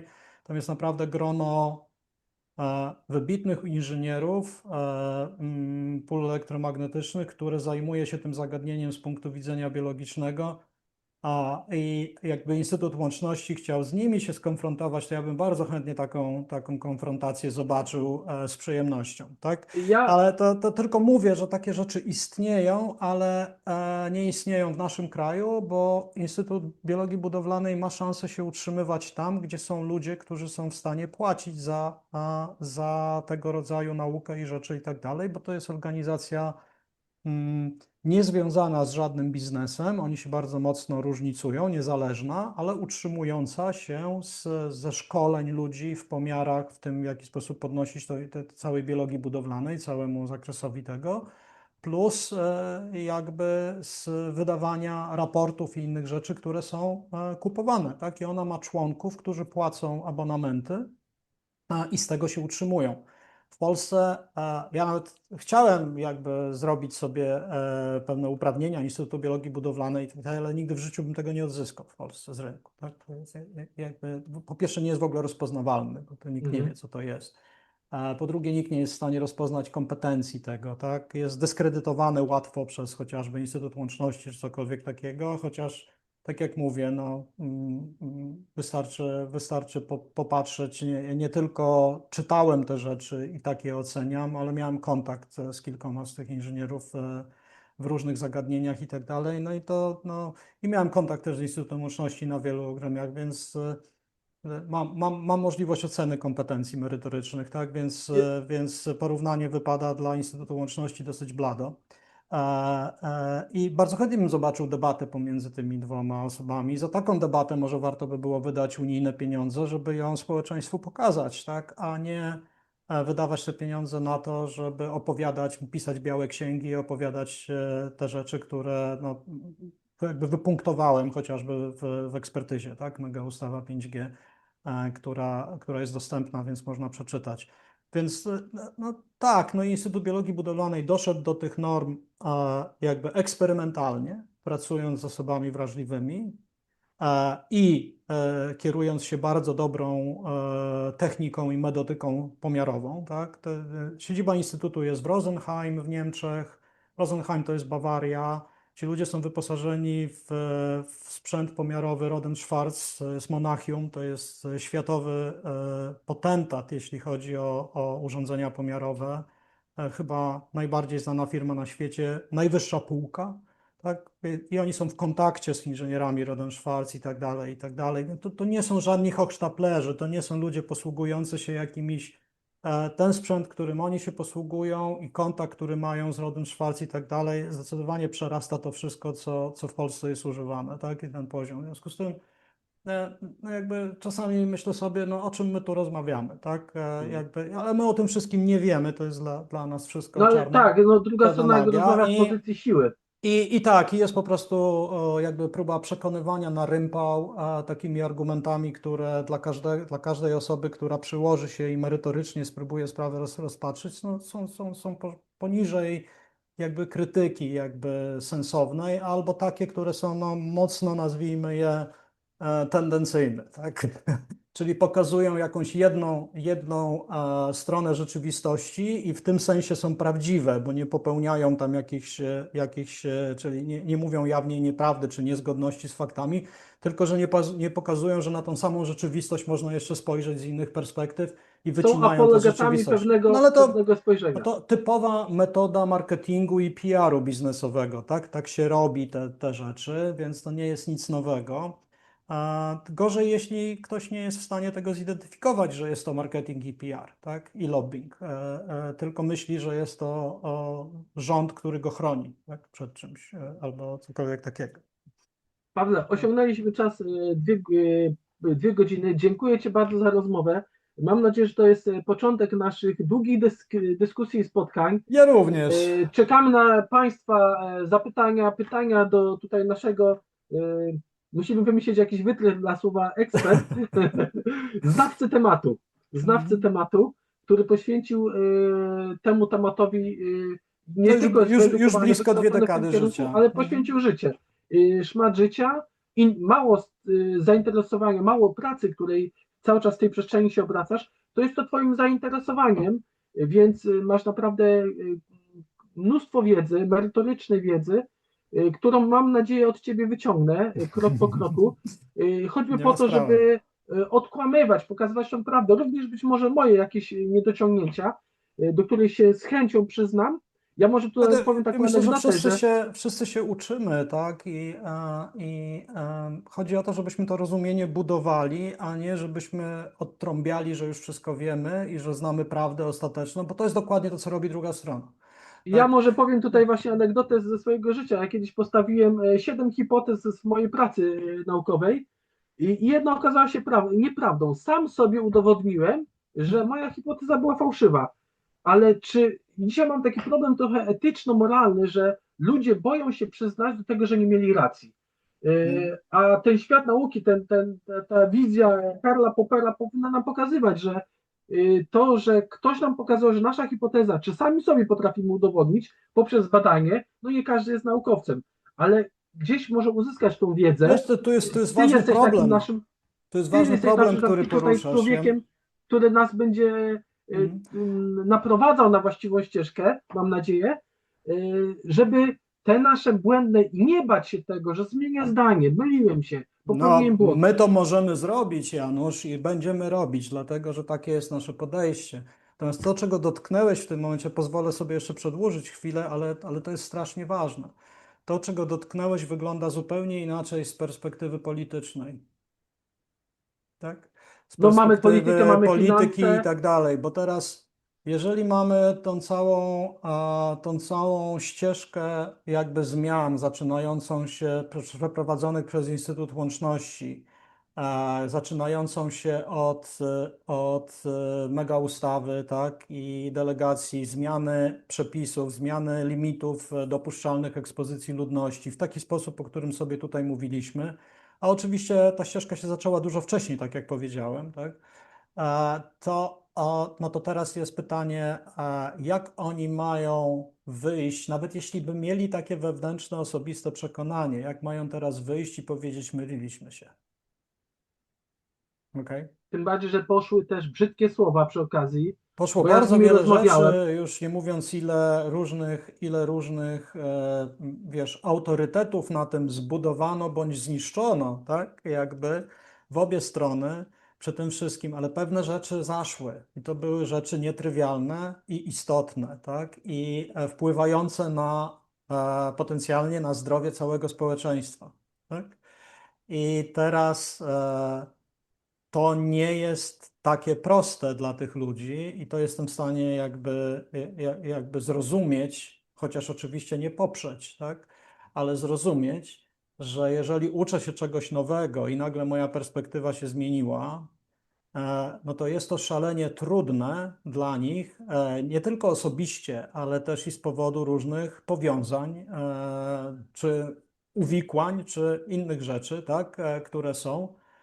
Teraz powiedzieć, że tak nie jest, więc jakby moja konkluzja jest taka, starajmy się my to rozumieć i nie liczmy na to, że oni to łatwo zrobią, dlatego że no to jest jakby z ich pozycji patrząc, jest to wolta niemal śmiertelna, tak? Niemal śmiertelne zagrożenie, dlatego będą się przed tym bronić i w tym sensie można nawet to w jakiś ludzki sposób zrozumieć. Natomiast to zrozumienie nie powinno być wytłumaczeniem i nie powinno nas jakby zatrzymywać przed tym, żeby spróbować to zrozumieć tak, jak my chcemy zrozumieć, tak? I tak jak na co wskazuje nauka, fakty to, co widzimy, jakby to, co zauważamy. Paweł, bardzo serdecznie Ci dziękuję za dzisiejsze spotkanie. Wszystkie materiały, o których żeśmy tutaj mówili, o których nam oczywiście Paweł tutaj udostępni, będą pod tym filmem. Między innymi, czy ta księga rzeczywiście zbiała. To jest bardzo fajny materiał, ciekawy materiał. Ja go przeczytałem. Zachęcam też do zapoznania się dla ludzi, którzy chcą zgłębić tą tematykę, a zwłaszcza zachęcam Was, młodzi ludzie, którzy wrośliście w ten świat, a tak naprawdę jest dla Was całkowicie obcy. Skorzystajcie z tego materiału i spróbujcie ten temat na własną rękę też rozeznać. Dziękuję Ci bardzo jeszcze raz. Pozdrawiam wszystkich. Dzięki, Do wszystkiego zobaczenia. dobrego. Paweł,